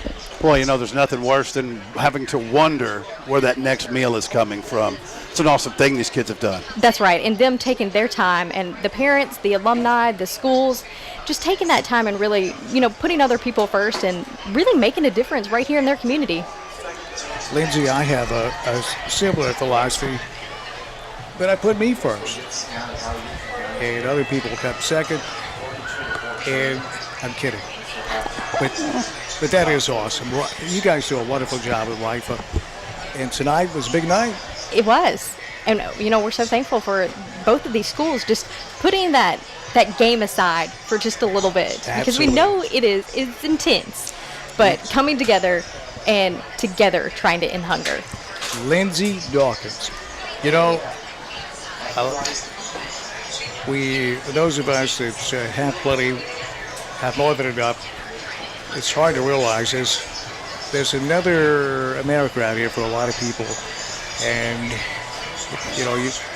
you've heard of it. I've kidded with politicians in Nashville saying, you guys are booming in Nashville while we're stealing food from ducks here in West Tennessee. You're stealing bread from ducks. But there are kids, there are people that are hungry, and that shouldn't be that way. Yes, it's sad to say right here in Jackson-Madison County that happens, that a lot of people are food insecure. They're not sure where their next meal is coming from. What's your website, Lindsay? rifajackson.org, and you can check us out and find about our ministries and how you can get involved. Thank you, Lindsay. Thank you. Let's talk again soon, please. Will do. Thank you, Lindsay. Lindsay Dawkins with RIFA. Great job, Lindsay. Great work. Aren't they awesome, you? Oh, man, I love the work they do. Here we go. Ledger kicking off to start the second half, and he fools Trinity. He kicks it deep. It's a great kickoff, but then at the last moment, it takes a left turn and goes out of bounds. Trinity will get the ball. A good starting field position at their own 30 to start the second half. In Trenton, it's 49-0 Peabody in the third quarter over Humboldt. No surprise. Or they've gone to it's in the second quarter. 49-0 Peabody. Narrator, Humboldt has fallen off the radar. Apparently he has too. The narrator's fallen off the radar. Trinity first and 10. They'll start from their own 35. First play of the second half, nearly intercepted by USJ. Caleb Willis has played a solid cornerback tonight. As Lambert tried to throw it into double coverage, and he's lucky Willis didn't intercept that football. It was Willis and Carter Craig on the coverage view. It was a hold as well on Trinity. USJ will accept that penalty, and they'll push it back to the Trinity 25-yard line. First and 10 Lions as we begin the second half. 11:55 left, third quarter. 21-0 USJ at halftime, view. Trinity's opening possession, second half.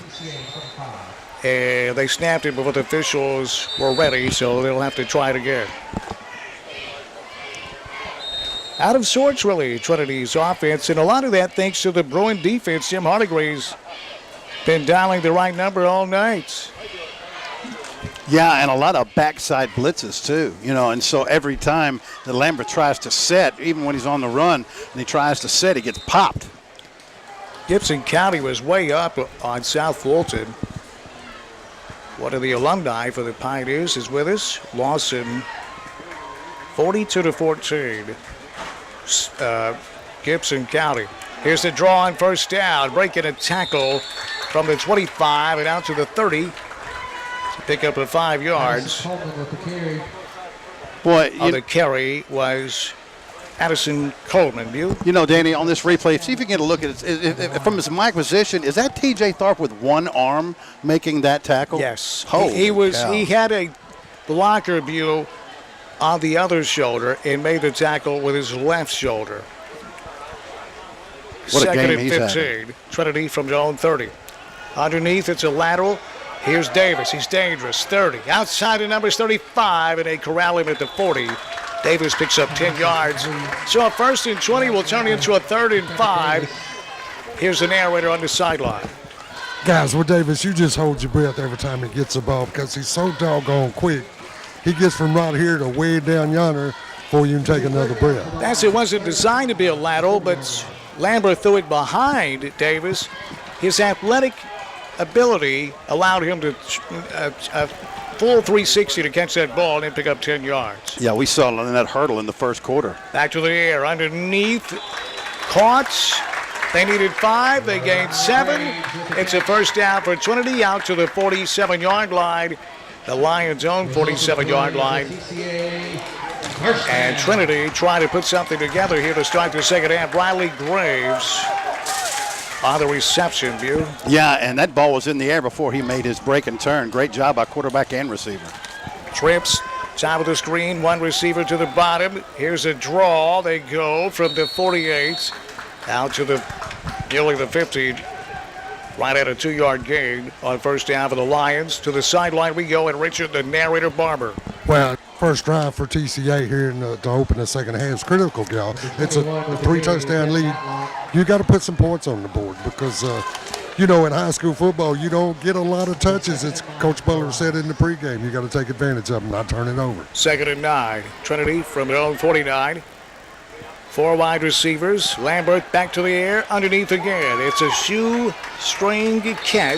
top catch into Bruin territory at the USA 46-yard line. He'll bring up 3rd and right at 4 yards. Nice catch by Samuel Jennings. He caught that one just off the turf with his fingernails.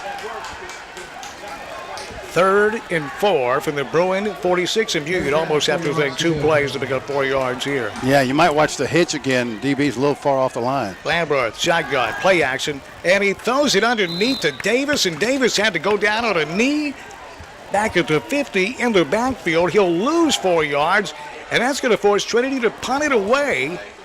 So a 3rd and 4 turns into 4th and 8, and a good-looking drive is killed on that play view. Boy, and Davis was there, wide side swing in the slot, and if he makes that catch and doesn't go down to a knee, he's got a good block by the outside receiver. He probably picks that 1st down up. Willis and Wesley Carlock drift back to the Bruin 25, awaiting the punt. Off the side of the foot, it spirals out of there, angling towards the sideline. It hits at the Bruin 35. It will carry him out of bounds at the Bruin 31-yard line. And now, Bill, you look at that. That was a good-looking drive that netted 2 first downs and milked the clock down to 8:34 remaining 3rd quarter, and it came up empty. That was a big stand by the Bruins defense. That took nearly 4 minutes off the second half clock, and it did not relinquish a point. Yeah, and I think this drive right here is the key to the game right here. If TCA can't muster a stop right here, I think it's the curtains. USJ is dominated. 1st and 10 Bruins, your own 31. Back to the workhorse, Wallace. Wallace met at the line of scrimmage. He'll struggle for it for a yard. Will struggle for it to the sideline, and Richard, the narrator, Barber. Well, right at the end of the first half where, you could tell Wallace was a little bit fatigued. He done went to the locker room, got him a drink of water. He going to be good to go. This game's brought to you in part by the Blacksmith Restaurant, downtown Jackson on Shannon Street. View, I tell you, what was it? What kind of cake was that we had last night? I had a bite of a Johnny cake before somebody came over and crept it while I was playing ping pong. It's one of the best things I've ever eaten. That was a sample view. Everyone got a bite. Johnny cake at the Blacksmith. In trouble, Garrett fires it out and incomplete. He was under heavy duress, flung it out of there, and the direction of Brendan Long. It was a very accurate pass under the circumstances, but going complete. jailbreak that time by the Trinity defense. 7:48, the clock stops on the incompletion. 3rd and 10 Bruins.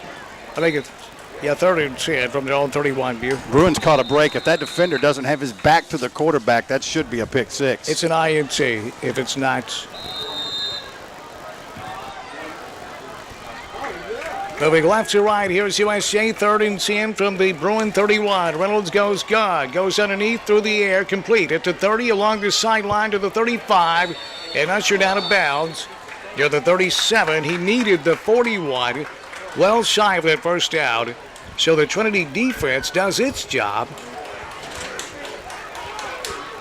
Barely a minute elapsed off the third quarter scoreboard clock, and USJ is going to have to punt it away. And the ever-dangerous Kevin Davis hopes to have a chance at a return.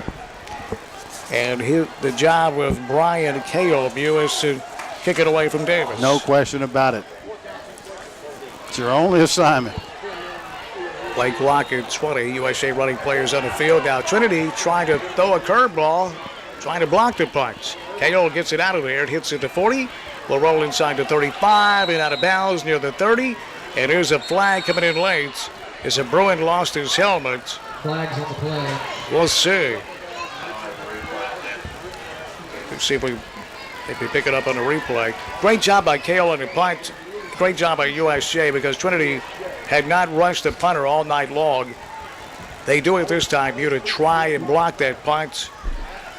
Cahill got it out of there, and it ended up hitting a 41-yard punt with no return. Well, I'm a little confused, narrator, because it looked to me like, and maybe I didn't have my account right, but USJ was running players on and off. Did they have 11 on that snap? Well, I don't know, because you're right. There were players coming and going, and the flag dropped right over here at the USJ sideline. So I bet there's, I think there's a flag on USJ. There's another one after the play. The initial flag was near the line of scrimmage. Yeah, that's illegal substitution, USJ. Personal foul, Trinity. Personal foul, USJ. They offset. We'll do it again. A whole lot going on there for a whole lot going on. Well, I think Coach Stamps over here talking to the head linesman. He's trying to get some read on why the flag was on the personal foul. Well, I did see a little scuffle over here, but it was in the context of a football play. I don't know if that's what the caller was or not. Well, the Bruin ended up losing a helmet over here near us. These will offset. Illegal substitution for the Bruins. Illegal substitution, as we told you, on USJ. For USJ. And offsetting personal fouls. USJ will have to punt it again. Here's Cahill. High, short. Davis will let it hit at the 40, and it will kick back to the 41.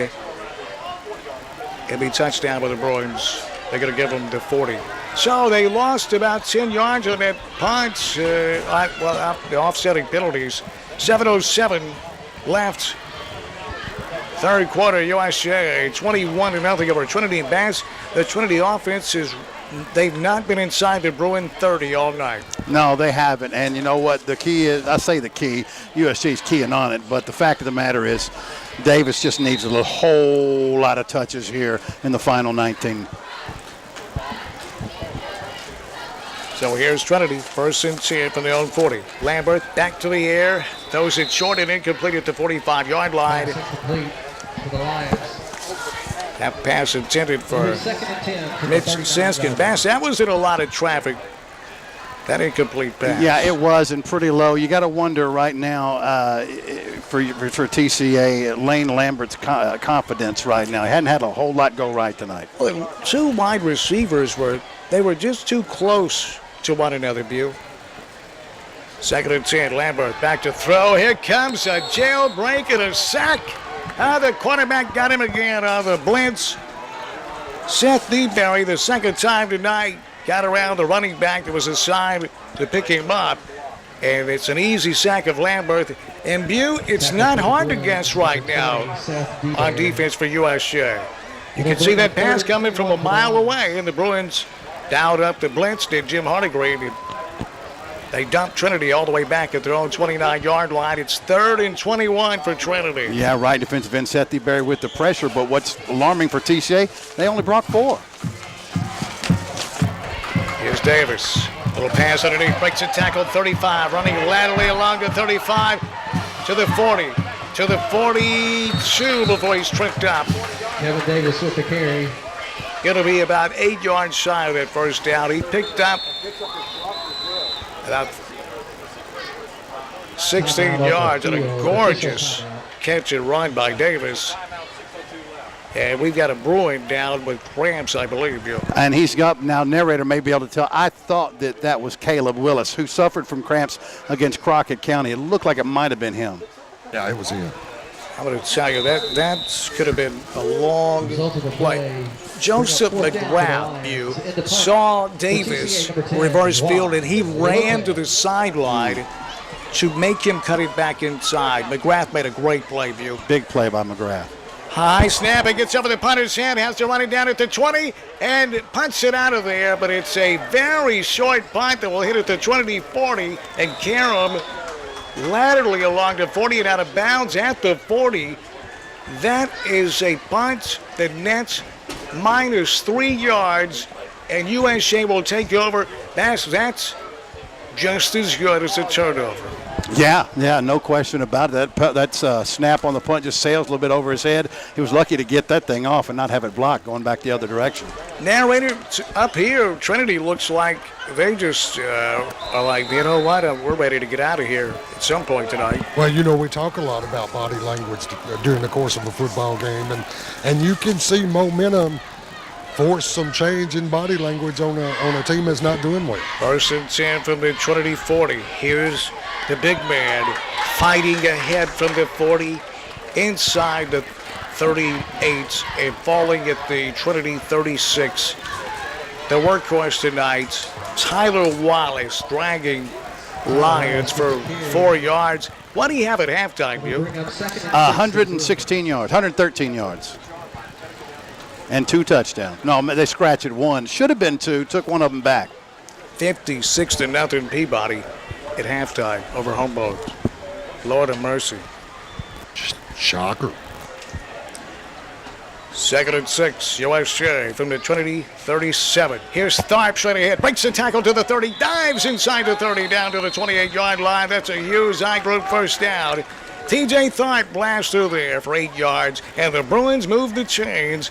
They've got Trinity by the throats, Bass, and they are trying to choke them out here with 4:49 left in the third quarter. Up 21-0, moving left to right on your dial, nearing the red zone once again. What Michael Strapp tell you wanted to do for this game, establish his power running game. And here against a tired defense in the third quarter, you're going Wallace and Tharp. What you think it's doing to that front seven? Wearing him down into view. 1st and 10 Bruins from the Trinity 28. Here's Wallace, 25, along the hash mark to the 20. He fumbles the ball. He was down, I believe. We got to see a replay. I thought he was clearly down. And yes, he was. Knee was down. Wallace will have the 20. Trinity fans don't like it, but I thought he was clearly down. As we see the Hughes I Group instant replay, Wallace knee down. It was close, but I think the knee was down. But that was a collision, son. Ooh, my goodness. My goodness. You could hear it from up here. The gain is 8. 2nd and 2 from the Trinity 20. Reynolds under center. I formation behind him. The fullback gets the call. Tharp breaks the tackle, 15. Tharp running along that hash mark on the near side down to the 10. And is taken off his feet at the 9. That's another Hughes I Group first down Bruins. USJ goes 1st and goal, and we go to the narrator on his sideline. Here's Richard Barber. Well, they got a big old Wallace there in the first half, guys. And Tharp didn't get that many carries. Now they're just kind of mixing them up. A little pressure, and TCA's got hands on hips. 1st and goal, Bruins from the Trinity 9. I formation behind quarterback Garrett under center. Garrett will hand it off. Wallace will center. into the end zone. Touchdown, Bruins. That was easy as pie from 9 yards away. The workhorse tonight, Tyler Wallace, looking like, what's his name, Bew? From Pulp Fiction? I'm ashamed. Marcellus Wallace. Wow. Tyler Marcellus Wallace into the end zone. Touchdown, Bruins from 9 yards away. Oh, boy. That offensive line. Wallace needs to buy them all Rolexes after tonight. Or at least Rolexes, right, Bew? Yeah. Extra point is up. Ben Blanchard's perfect on and out. He splits the uprights with 3:20 left in the third quarter. Our new score, USJ 28 and Trinity nothing on Jackson's News Talk, 101.5 at WNWS.com. There's a storm coming. We may not know its path, but Cy Young, your independent auto owner's insurance agent, will be there when you need him most, no matter what happens. Young Hughes Insurance Agency, strong through every storm. That's how it's been for the first 100 years and how it will be for generations to come. Cy Young with Young Hughes Insurance Agency, 731-696-5480. 731-696-5480. When you need to know. I know. Yeah, I know. There's only one place to go. Yeah, I know. I do. I do too. Get in the know. It's what I need to know. Information you need to know on News Talk 101.5 FM.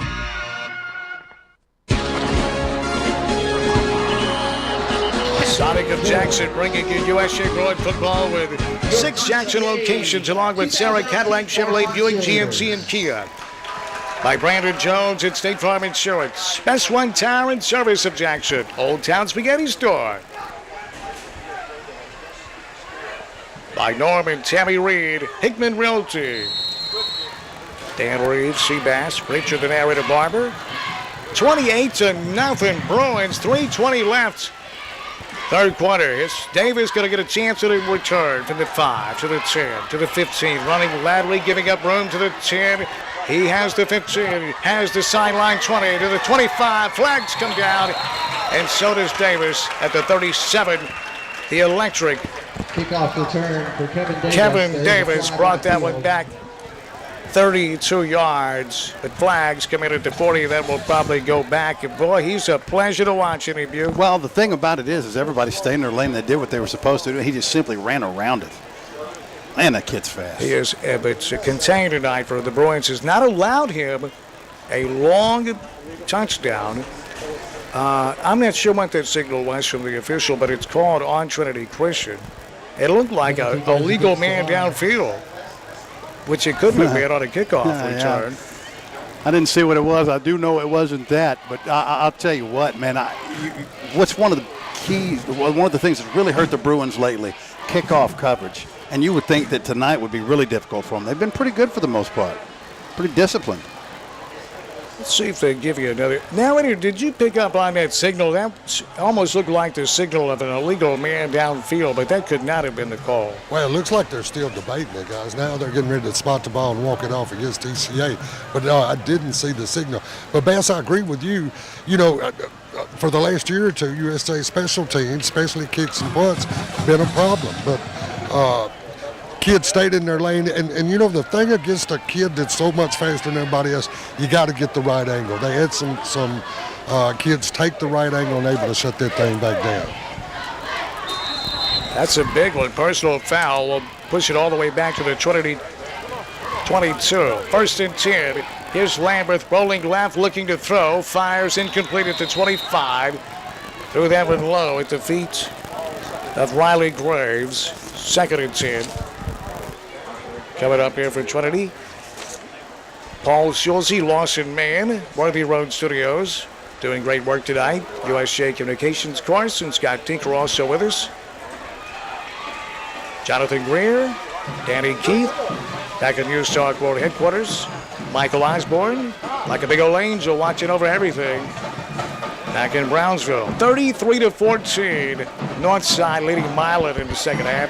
Here's the draw from the 23 out to the 27. It's a gain of 4 to be 3rd and 6. We at the sideline, and Richard, the narrator, Barber. Just got to be really impressed with this USJ for this far. Of course, just going to the end of the third quarter, but you wonder how a team is going to rebound. They've played with a lot of passion, a lot of energy, and just really flying to the ball, and doesn't look anything like the team we saw in Haywood last week. I would imagine the week of practice wasn't very pleasant. What do you think, Butte? Oh, I would say that's probably correct. 3rd and 7, Trinity from their own 25. Here's Lambert throwing deep down the far sideline, incomplete at the 40 of the Bruins. 3 and outs for Trinity. 2:18 left, third quarter. Clock stops, so the incompletion. When you have everything working in your favor like the Bruins do, you're going downhill. It's fun. Football, fun. When you're on the other side of it and you're uphill all night and nothing goes right, like for Trinity, it's not much fun anymore. You know, the only thing about that right there is 3rd and 7. The chances of completing a 45-yard pass downfield are very low. I'm surprised by that call. Here's the punts. High, short. USJ will just move away from the football. It hits at the Bruin 47 and rolls down at the Bruin 44. And that's why USJ will take control. The 1st and 10. They'll move left to right on this drive. The Bruin 44-yard line. With 2 minutes and 6 seconds left, third quarter, it's all USJ 28-zip. Very impressive tonight. Trinity has not enjoyed a sustained drive all night. And they've not ventured inside the Bruin 30. Their deepest penetration was inside the Bruin 35, and it was a jump ball, long pass. Davis just made the play. 2 wide, 2 running backs. Garrett's under center. He'll hand it off.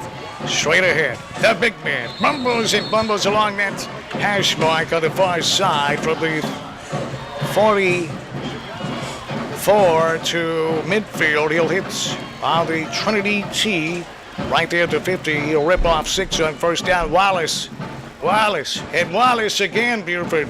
Wallace is running the football and running it well. Tyler Wallace for USJ. Yeah, and off tackle, they're getting 5, 6, 7 yards a pop here in the second half. He's got to be approaching 200 yards on the ground tonight. 2nd and 4. Here's Tharp straight ahead. He pulls over a linebacker and has a first down. He was contacted at the line of scrimmage, but he pushes ahead for a 5-yard pickup and a Hughes eye group first down.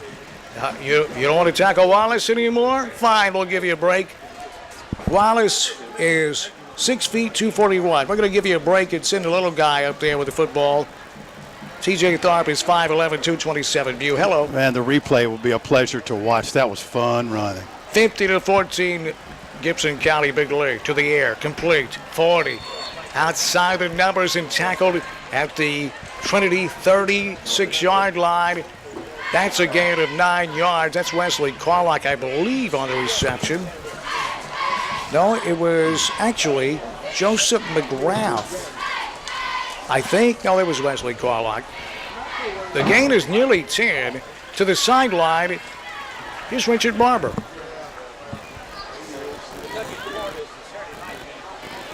I was wrong. That was gutless by the narrator.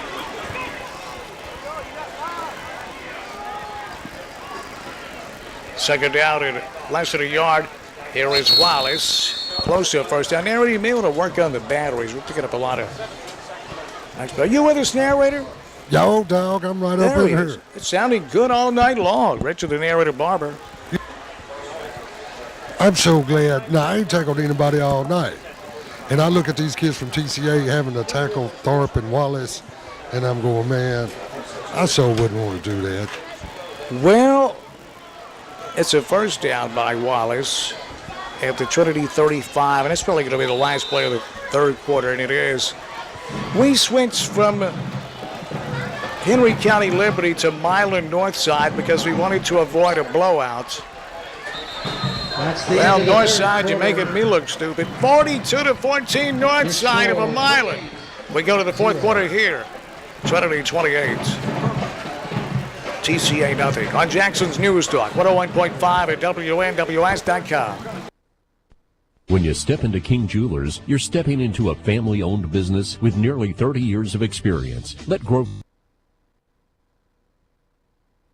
Echo Drive watch, as well as custom design jewelry. King Jewelers buys gold and silver, offers Rolex repair, as well as watch and jewelry repair. Check out the selection of gemstone jewelry and diamond stud earrings. Store hours are Monday through Friday, 9:30 till 5:30 and 10 till 2 on Saturday. King Jewelers, 16B Conrad Drive. We're not just another radio station. We're Talk 101.5 FM. South Gibson and I'm being Rocket County. You can watch the game at WNWS.com. It's not a very good game view. They moved to the fourth quarter tied at 15 apiece. That's all they're doing over there. Stephen Rich with a call. 15 apiece. You can also watch it on the Crockett County channel. Michael Dole's calling it that side. Well, it's Ron Kirkland. Good to have Ron Kirkland, Dr. Kirkland, listening tonight. And James Kirkland. James says that the narrator is low energy. And gutless. Almost as low energy as Ben Carson. We start the fourth quarter. The Bruins first and 10 for the 20-35. Here's TJ Tharp over right guard. Not much there. 11:55 left in the fourth quarter. This job tonight by the Bruins speaks volumes for the young men. It also speaks volumes for the coaching staff. They had a lot to work on after last week's meltdown. They think they should have beat Crockett County. They believe that. Last week they just laid an egg. Tonight, well, they're breaking Trinity from sucking eggs. I mean, it's been an all Bruins tonight. Second and 9, USJ for the Trinity 34. Reynolds goes under center. He'll pitch it. Wallace over right tackle. Breaks one tackle and then goes down. Here's the narrator. He's on the sideline. Narrator. Yeah, hats off to this coaching staff. You know, they had to completely change personnel. They had to change running backs. They had to go from that spread look they had early in the year to this part. I've seen them in the I formation, the T formation, the pistol. Hats off to the coaches to be able to teach that and the guys to pick it up and execute it. Clock is moving. 10:45 left in the game. 38 Bruins from the Trinity 33. Garrett Reynolds under center with two wide receivers. I formation backfield, play action, blitz, sack. Well, they got to him that time. They gambled, what you have to do down 28 points. They blitzed and got Reynolds at the 38. Smart play by Reynolds, though, you just eat it and don't turn it over. Yeah, other than the turnover, I want to say hats off to Garrett Reynolds tonight because, look, there's been some question marks for his game coming in. And, look, it's a simple matter of reps. And he seems to be getting better the more reps that he gets. I think he's played pretty solid football tonight. Fourth down and 13 for the Bruins. Narrator, Garrett Reynolds' best game by far. Oh, yeah. And remember, guys, he was a backup to Bowie last year. He didn't get a lot of reps last year. And then coming in with Cody getting hurt, he's thrown back into the fire and really starting to grow as a quarterback. So USJ going to punt it away. Brian Cagle in the punt. Because USJ is the play clock winds down. They're going to mark off 5 yards. Because, fellas, what's happening with Garrett Reynolds is this is a young man who's not a quarterback becoming a quarterback on the fly. Oh, absolutely. Punts, it's a beauty. It will not be returned. They'll let it hit. It'll be touched down at the 18. About a 35-yard punt view, but it's a beauty. No return. Trinity has it inside their own 20. This game presented in part by RFC Tactical in Milan. Visit rfctactical.com. Hunters, they got you covered there. Deer, duck, it doesn't matter. Lower receivers, handguns, rifles, shotguns, ammo, mags, optics, knives, parts and gear. RFC Tactical in Milan. Out in the shopping center next to Walmart. To the air, batted down. Lambert had it batted down at the line of scrimmage. Let's see who got that one. Is that defensive front is Lawson Man is into the Fujiyama menu. I don't blame him for that. I mean, here's the replay. Who got that one? It's only a 3-man rush, and that was Nicholson just batting it down at the line of scrimmage view. That's strong right there, 3-man rush. What, about 6 foot? Yep. 2nd and 10. Lambert back to throw. Plenty of time. Fires deep down the far sideline, and it's deflected and incomplete. Caleb Willis has been in position all night, Hugh. Yeah, he's played well. Playing physical against the run and these quick hitches, and right there, step for step, inside coverage, exactly the way it's drawn up. He played well tonight. Hey, and he's needed to because he hasn't played well so far this year. Pick us something out of the Fujiyama Japanese Pick you steakhouse. something out, you 3-eyed guinea pig. We're thinking Fujiyama tonight. Did you say y'all ordered and they're going to deliver it out here? Is that what you said, dog? See, translate that one. Now he's asking, would they deliver? We haven't ordered. We'll go with the Korean bulgogi beef, Daddy. At Fujiyama? Uh-huh. 3rd and 10. Lambert drifts back to throw. Fires a sideline pattern incomplete. Terrific efforts by Davis. Had to dive toward the sideline. Nearly caught it. It goes incomplete, and Trinity probably just going to go for it here. No, they're just going to punt it away. It's 4th and 10 from their own 18. Why not go for it? Well, they're going to punt it. They just don't appear to have any. They've had the punch taken right out of them tonight. They're a fighter who got hit with a big fat body shot and has never recovered. I've done that to a lot of fighters. Have you? Yep. I remember Paul Schulze. We were boxing in the co-ed division. Beautiful punt. That's going to hit at the 50 and roll inside the 40 and dive to 33. 45-yard punt, no return. Highlight of the night for Trinity. I'm not trying to be smart, Alec, but that was the highlight of the night for Trinity, other than Davis's spectacular catch. Smart, Alec. Too bad. Oh, you're smart, Mal. Too bad. Here's the narrator. Your thoughts tonight, Bew? Pardon me, your narrator. What a performance by the Bruins. Yeah, it really was. You wonder how teams are going to respond. Well, they responded very well, thank you. Just played well in all facets of the game. Special teams, getting turnovers, defense getting turnovers, offense taking advantage of them. Just a total team effort and a good-looking Bruin team tonight. 9 minutes left. 4th quarter, 28-0 Bruins. 1st and 10 USJ, their own 37. Garrett Reynolds under center, the I formation behind him, but 2 wide receivers. Here is Wallace, breaking a tackle, spinning out of that. It's a short game, but another broken tackle for a 2-yard pickup. Fujiyama Japanese Steakhouse and Sushi Bar open till 10 o'clock tonight. Stonebridge Boulevard, 10 Stonebridge. The hibachi grill, I love that there. Get some chicken hibachi. Children's hibachi. Shrimp, vegetables. Oh boy. Paul Schulze tonight, yawning, trying to stay away. It is a snoozer, 28-0 Bruins. Play action, Reynolds going to go to the air and throw deep down the center of the field to Carlock, and it's incomplete. That's a good football. Surprised at that view going up top with 8-11? Yeah, a little bit, but they got things to work on, man. They do, and they need to get Garrett Reynolds some more reps, so I got no beef with that. Narrator, I agree with Baz. You don't have a 3-year starter at QB. You're still working things out. You start your region schedule next week. It's 28-0, but there's still 8-11 left. You got Trinity loading up against the run. It's still Trinity's job to stop USJ. What are your thoughts? Well, you still got 3/4 of a quarter left to play football. Yeah.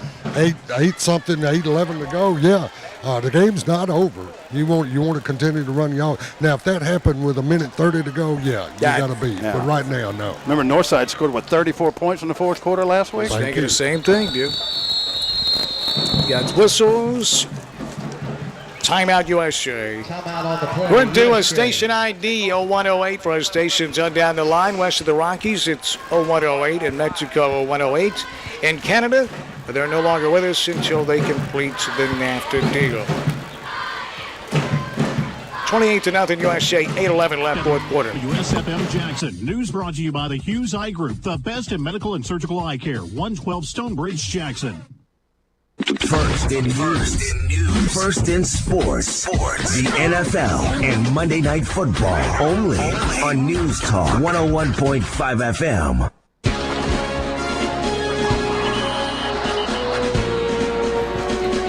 Marvelous job tonight, as always, by Jonathan Greer, Danny Keith, producing, directing back at News Talk Board headquarters. Michael Osborne watching over us like a big old angel in Brownsville.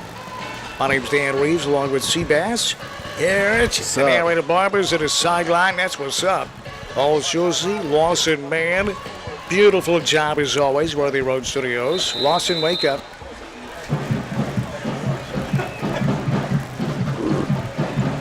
Scott Tinker, USA Communications course. Also here with us tonight. 3rd and 8, Bruins from the own 39, leading 28-0. 8:11 left in the fourth quarter. Hey, a game that's a 4-touchdown advantage for one team is a lot more fun when it's your team up by 4. I'd have to go with that. Play action, Reynolds rolls right. He'll throw and incomplete. Had Tharp tried to one-hand it. He would have had a first down had he hauled it in. USA will punt. And he'd have had one man trying to bring him down on a dead run. That would probably not have worked out too well for the defender that time. Hughes Eye Group, instant replay.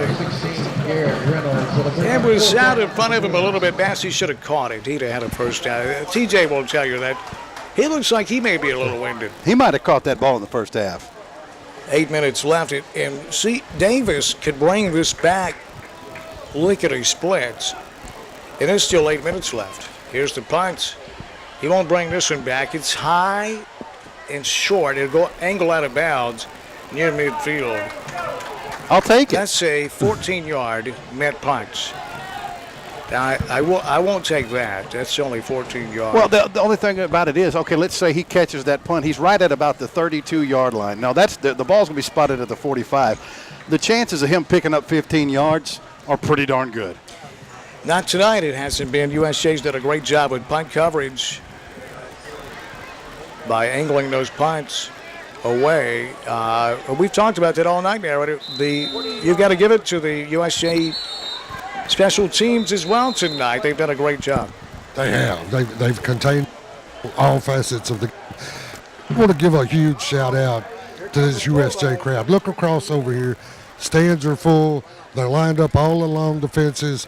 It'd have been real easy to sit at home and not come support this team tonight after a 0-2 start. They came. Here's a draw on first down to midfield. Spinning to the Bruin 46. The gain is 6, maybe 7 at first down. A nice, strong run by Trinity on first down. This game is presented in part by Range USA. By Boykin Moygan Landscaping, 394-7249. Bring up 2nd and 5 for the Lions. By the Blacksmith Restaurant, we were there last night. 64-0 Peabody over Humboldt. Wow. Here's another draw. Straight ahead they go. From the 45 to the 44. It's a gain of 1. That time took a major league hit on that run. For Trinity, absorbing the blow was Addison Coleman, a 6-foot senior. That was a hit there. It was. It was Blaine Verdung, who is just, I mean, he has played so well in the first 4 games of this season.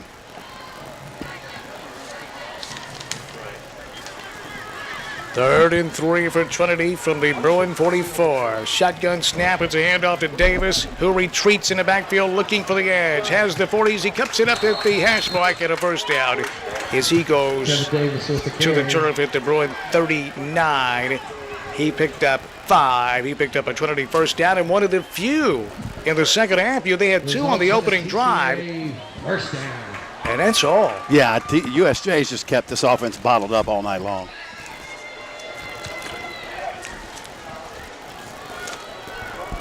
How about them Hawks? South side. Flew into O'Brien and clawed the Rebels' eyes out with a rated mule 41-7. South side is 4-0. Here's Davis. He'll carry it this time over right tackle from the 39 to the 36. He'll pick up 3.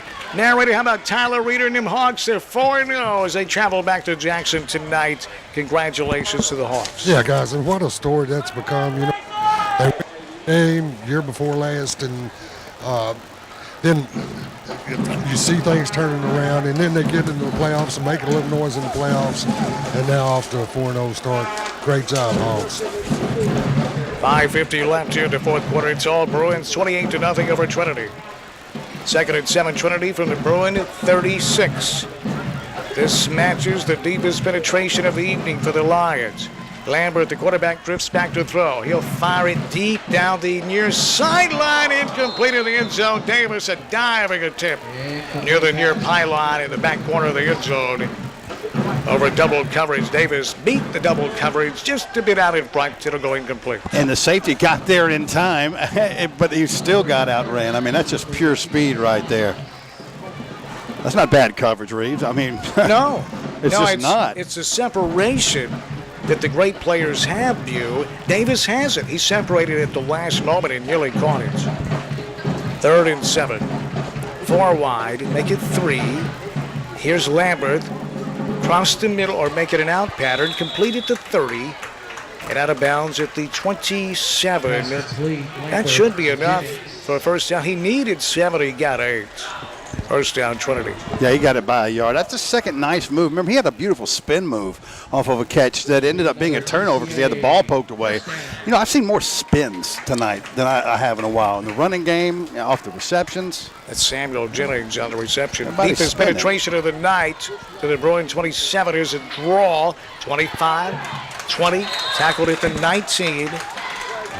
Addison Coleman to the sideline. Richard, the narrator, Barber. Narrator getting out of range, evidently. He's had a gorgeous night, the narrator, but a couple of hiccups here in the fourth quarter. Oh, there's no one to hand it off to. Lambert is going to run it. The quarterback will just slide down at the 21. Well, that's when there's a teachable moment. So, okay, instead of taking a knee right there, throw it out of bounds. We won't lose 2 or 3 yards on this. Yeah, this is as quiet of a home crowd in Trinity I've ever seen. It's the library called and said, hey, wake up. Well, Danny, I'm down here with them. I mean, I'm a foot from them, and they haven't. Here's Davis on the carry. Retreating back to the 30, trying to bounce it outside. He has the 24. He's tackled there. He'll lose yards. Guess who? Who got him that time? TJ Tharp, That's man. all. I mean, he did it again a couple of plays back. I mean, he's taking great angles on Davis and hawking him down and just taking him to the ground. TJ, and of course, he's been over. I mean, he's had a whale of a game on both sides of the football. Well, Carter Craig made that happen. He shot the gap. You had forced Davis to retreat. 4th and 6. From the Bruin 24, shotgun, Lambert rolls left, looks to throw, pump fakes, he'll fire to the end zone, and it is broken up and incomplete. Into double coverage, Wesley Carlock batted it down off the deflection, tries to help up the Trinity wide receiver, who will have none of that, but he's frustrated. And watching the Hughes Eye Group replay, Lambert flung down, well, he kind of hung in the air, and it was Brendan Long back there with Carlock. Long swiped at it, View, and missed it, and it should have been a touchdown. It hit like Jennings right in the breadbasket. He dropped it. May have been Jennings, the intended receiver. He's got to see it hit him in his old friend belly fat, but that kid doesn't have any fat. 3:39 remaining. The Bruins take over on downs, leading 28-0. Back to the ground, and back to the workhorse to the 30, and dragging a line out to the 33. A gain of 9. We're looking at a 200-yard night. for Mr. Tyler Wallace, the 6 foot, 241-pound junior fullback / linebacker. Son, he's no longer. He can't call him a fullback anymore. He's playing the tailback position. I know. I mean, he totally looks like one for sure. It's gone final in Medina. It was a lead by the Hornets at halftime. It's a win by Kevin Ward's Cavaliers, 21-15. The Cavaliers are 4-0 in a rebuilding year. That's how good that coaching staff is. Kevin Ward, P.A. Pratt, Kent Scott, list goes on and on. It's amazing what the Cavaliers do when they circle the wagons in Alamo. Yeah, and I really like the job Pratt's done at quarterback this year. And Luke Pratt, and with South Gibson, every game they've played has been a one-possession game this year. Peabody trying to hold on late in the game. 72-0 over Humboldt. That's a full-blown government mule. They'll run the ball. Looked like he was down. Ball came loose. He's down on the play. That's Wallace, I believe, for a few yards. 2:11 left here. We're in the fourth quarter. 28-0. USJ will have the scoreboard coming up next. Brought to you by the VIP Weight Loss and Anti-Aging and Quick Care Center. It's tell you this. At VIP. VIPweightloss.com. In Jackson, got a lot to tell you about it here in a moment. But clock moves down to 1:43 remaining. Fourth quarter, USJ polishing off Trinity, 28-0. 2nd and 8 for the Bruins from their own 35. On the ground from the 35. Moving over right tackle along the far hash mark out to the 38s. It'll be 4th down for the Bruins. That was Tyler Wallace once again. Why you say that Peabody Humboldt? You broke up on us there, narrator. What you say that Peabody Humboldt score was? You didn't break up that time, but I couldn't understand you. I'm kidding. 72-0 Peabody. Oh, that ain't a government mule. They done shot and killed the darn mule. Man. Lost it like that. No, now it's 3rd and 6, pardon me. It's Wallace again running left tackle out to the 41. It'll be 4th down at about 4 for the Bruins. 39 seconds left. There's a difference of about 3 seconds from game clock to play clock, so USJ will run one more play. Look at here. And here comes the second unit. And look at the Bruin faithful with a round of applause for the Bruins. Son, it was a mule here tonight. You've got it's 28 points, but this is a rented mule. This wasn't as close as the score. No, this was a dominant performance by the Bruins tonight for sure. So the mules are out on this week 4 Friday nights. There's a government mule loose in Trenton. There's a rented mule loose here at Trinity Christian Academy. There's a rented mule over at Thurman Reynolds Stadium. And it's not Milan. It's the North Side Indians.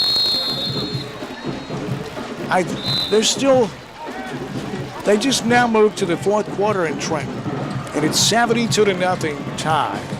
The Viking ship has gone down. And we don't know. We don't expect the Vikings to go down with a ship, but you can at least get wet. 72-0. Well, I feel for those young men. I do, too. I absolutely do, because that's no fun, and this game is supposed to be fun. Narrator, it's... I really hate to say this because I've had a lot of respect for Humboldt, but the demise of the Vikings is just about complete, isn't it? Yeah, as bad as I hate to say it, That's the they're going to have to look at giving up football. USJ Wow. 28, TCA It's gone final here. It is a rented mule. USJ 28, Trinity Christian Academy nothing. Is Coach Michael Stratt shakes hands at the 50-yard line with the very classy Trinity coach Blake Butler. USJ makes it 2 in a row over Trinity. Last year in Kirkland, this year here in Trinity. I almost want to say a workman-like. Yeah, mule. this was the best way. If you're Coach Strapp, you may not. I don't know. Maybe you tell your boys, maybe you don't. But you couldn't be more pleased with this effort. This is exactly what you were hoping for. Turnovers reared their ugly head for USJ in the first half. Jim Hardinsbury's defense said, nope, you're not taking advantage of it. And they stopped turning it over. And when that stopped, it was complete domination. Yeah, pitched a shutout, man. That was absolutely fantastic by everybody involved tonight. Paul Schulze said it's final in Trenton now. It's 72-0. Humboldt loses to Trenton. That's a government mule, folks. Their mules out tonight. Where are the mules? We'll answer that question when we return. One of the mules was here at Trinity Christian Academy. Just a plain old run-of-the-mill rented mule. But, folks, there are government mules in West Tennessee tonight as well. There's another mule here with us tonight. His name's Paul Schulze. He is a mule of a man. And I don't mean stubborn, I mean a workhorse. Wonderful job, Worthy Road Studios, again tonight. Paul Schulze, a Lawson man. I want you guys to know how much we appreciate you. In fact, go get you something to eat tonight. Get whatever you want. You're paying for it, so get whatever you want. We may even see the Russians before this thing's over. Scott Tinker and USJ Communications course doing their thing tonight, as they always do well. Also think Jonathan Greer, Patty Keith, Michael Osborne tonight. And, of course, my best friend on planet Earth, Richard the Narrator Barber. He's on the field with Coach Michael Strapp. Got to feel good tonight, Narrator. Thanks, guys. Coach Strapp, you wonder how, they're high school kids, and you wonder how they're going to respond, and you get them in a week of practice. Man, just a great, great performance by these Bruins tonight. Well, it's like I said before the game, man, we wanted to establish the run. And, the kids came in this week, and, after you play the teams we've played, and, it can take the spirits out of you. But, man, these boys came in. I told them before the game, I said, we just got to row in the same direction. We get in that boat, we all got to row in the same direction. If anybody's off, then we're not going to go anywhere. And hats off to the boys. They came out here focused, and and you're right, they're high school kids, and you never know from week to week how they're going to be. And they came out and did a great job tonight. Well, special teams, a couple of big plays on special teams, but what I want to talk about is Wallace and Tharp. You talk about a boxing match, you set it up with a jab, you finish with a right cross. Your backfield's got 2 right crosses. Yeah, we got 2 kids back there at probably average, we're probably add them together, they're 400 and, 30-something pounds. And, it's just, that we leaned on them, we leaned on the O-line tonight, and, and from time to time hit them with a big pass. And, we just got to keep grinding and let those guys take. Defense did a great job tonight, man. Defense came out and balled out, got them out on 3 downs, and we just got some big turnovers there, and it's just hats off, and I got a good birthday gift. You did. Garrett Reynolds, of course, wasn't projected to be the starter coming into the year. You lost Cody early. You can see Garrett kind of grow into that starter's role. Yeah, I sent Garrett a text message last night and told him, hey, man, just go out there and have fun. I believe in you. And, Coach Browder is really hard on quarterbacks, and it don't matter if you've taken 50 snaps or 1 snap. He's going to demand perfection. And, I told Garrett, I said, man, you just got to soak in everything he tells you, and don't get frustrated. Don't get, don't get rattled. Just take the coaching. And Garrett did a great job not listening. Coach, congratulations on a big, big win. Happy. We'll see you at ECS next week. Appreciate it, Rich. Thanks. Hey, narrator, before Coach Strap gets away, narrator, yeah, will you ask him, would he consider making up a story about a coach's birthday the rest of the way? Go Hardegree's birthday's next Friday, then work on Nick Stamper, then tell him it's my birthday. He could stretch that out all the way through the playoffs, I think. Dan Reeves is saying, look, you could work this birthday thing. Hardegree's got a birthday coming up. Stamper's got a birthday coming up. Tell him what I said, narrator. Stretch. Next week it's Hardegree. Just make it up. Well, I just told him. Next week it's Hardegree. There. Yeah, next week it's, I guess Hardegree. He's going to, maybe, I say 100. I don't know. Whoa. Throwing shade, dog. He said he's 112. I don't know how old he is, but, He's pretty, though. He's a pretty son of a gun over. Thanks, Coach. Big win. Hey, narrator, isn't it funny? Coach Strap can't suppress his emotions. That's a happy man. He's proud of his team. Yeah, you could tell. I should have picked up the little quiz. He was just so happy for these kids. One of the happened right after the game. Excited. It's a big win. They come over for the post-game huddle, take a knee, or getting ready to take a knee, and a couple of kids are still hollering and jumping around. They're excited. High school kids, big this rivalry team. One of the coaches said, settle down. Strap held man, he jumped up and started jumping, so whole team jumps up and starts jumping. Big win. Congratulations to the Bruins. Northside hosting Milan tonight. The tradition-rich Bulldogs have given way to the Tide of Trenton, who's the King Dog Daddies of Gibson County. 47-28 tonight, Northside on top of Milan. Let's go down. The narrator is with our good friend Blake Butler, the head coach of Trinity. He's one of the best coaches around here. Narrator, I probably shouldn't ask him for Steeler tickets tonight, but man, I really think a lot of Coach Butler. Tough night tonight for Coach. Here's the narrator. Well, guys, it turned out to be a tough night for Coach Butler, but a man's he's gonna look at you and he's gonna talk to you, and appreciate Coach Butler taking a minute with us. Coach, tough win, tough way to go tonight. Yeah, hats off to USJ. They came in, got after it. They obviously, you can talk about game plans and things like that. I mean, honestly, it just hit us in the mouth. Ran downhill offensively. Got some possessions on in special teams and some interceptions, and and capitalized on them. It's kind of a gut check for a lot of our upperclassmen. When USJ is rushing 3 and we're protecting with 7 and still giving up sacks, that's not scheme, that's just effort. And that's probably one of the more disappointing performances we've had in my 8 years. Well, tough night. They made some personnel adjustments from week 1, or what actually was week 2 for them. They didn't get to finish their first game, but really changed the backfield look and some of the, run out of the I some, out of the T some. Was that something y'all had seen on film? We had a pretty good idea. Obviously, they're pretty big up front, and you put 2 big boys in the backfield, and really just kind of wear on you a little bit.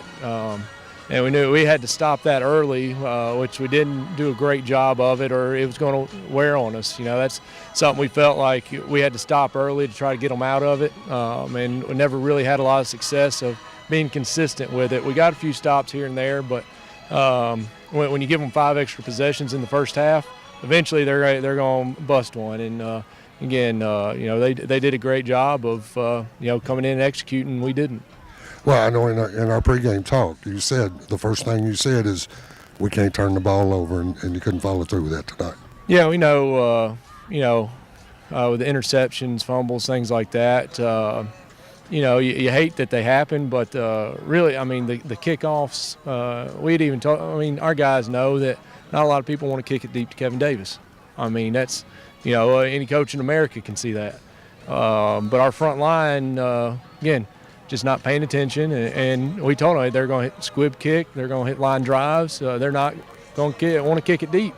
And like I said, it's disappointing when, like I said, you've got seniors booting balls on kickoff.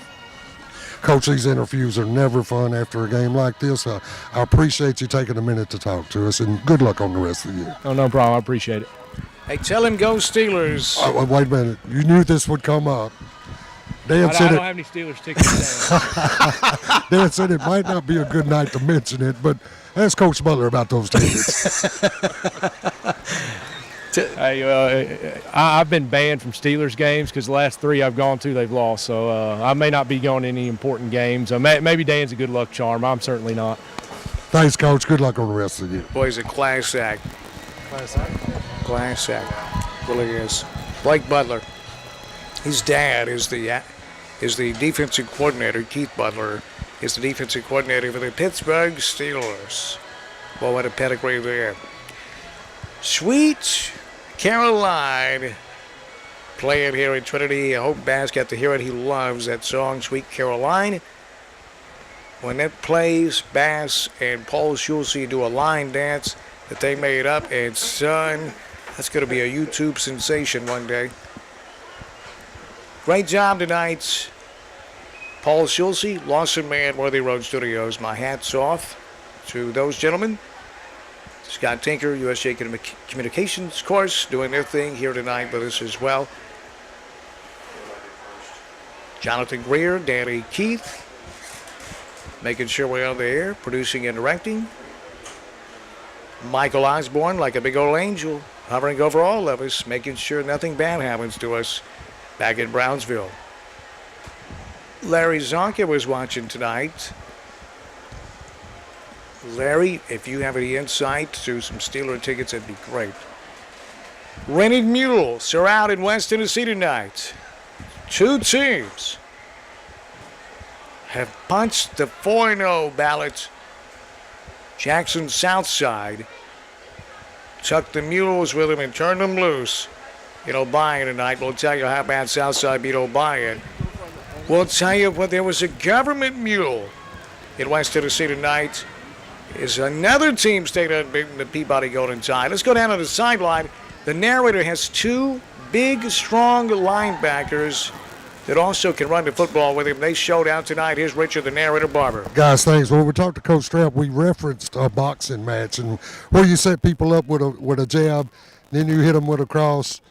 Guys, this Bruin backfield with both of y'all in it, TJ Thorpe, Tyler Wallace, that's 2 right crosses. TJ, you first. Talk about having a backfield mate like Tyler and splitting the carries like you do and being able to just roll up the yards in a big win tonight. Oh, well, having me in the backfield, that's one thing, but having Tyler in the backfield, that makes a whole big difference. But when we get to run the ball, I think that helps a lot on the offense because sometimes we struggle with our passing games. Tonight we did really good on it, but I think our running game helped a lot on it. Yeah, it really did, and it seems like as we went, you kind of settled into the game plan. Garrett got settled down, and you just keep grinding the yards. Yes, sir. Yes, sir. Tyler, you started out at linebacker. Then last week against Haywood, they needed to get some beef in there and bring some pop to the line as it got to the line. You got the opportunity to get in there. Then Coach Strap made the personnel adjustments this week, get you in the backfield full time. How you feel about that? I mean, it's exciting. I wouldn't want to be anywhere else, behind anybody else. Best team I could ask for right now. Running with TJ, y'all just a great influence on each other in the backfield. Getting the many carries as you got tonight, and then playing linebacker too, does that wear on y'all? Yeah, I mean, everybody's going to get tired. It's fourth quarter. You just got to stay focused, keep moving. I know y'all know a lot of hang out in the parking lots together. Oh, yes, sir. Oh, yes, sir. Guys, appreciate you taking a minute with us. Congratulations on a big rivalry win. We'll be with you next week. Thank you. 2 nice young men there, but he made to change the batteries out. And that's Mike. But a great interview. Tyler Wallace, 6 feet, 241, had 200 yards right around there tonight. And his teammate, TJ Tharp, 5'11", 227. These two guys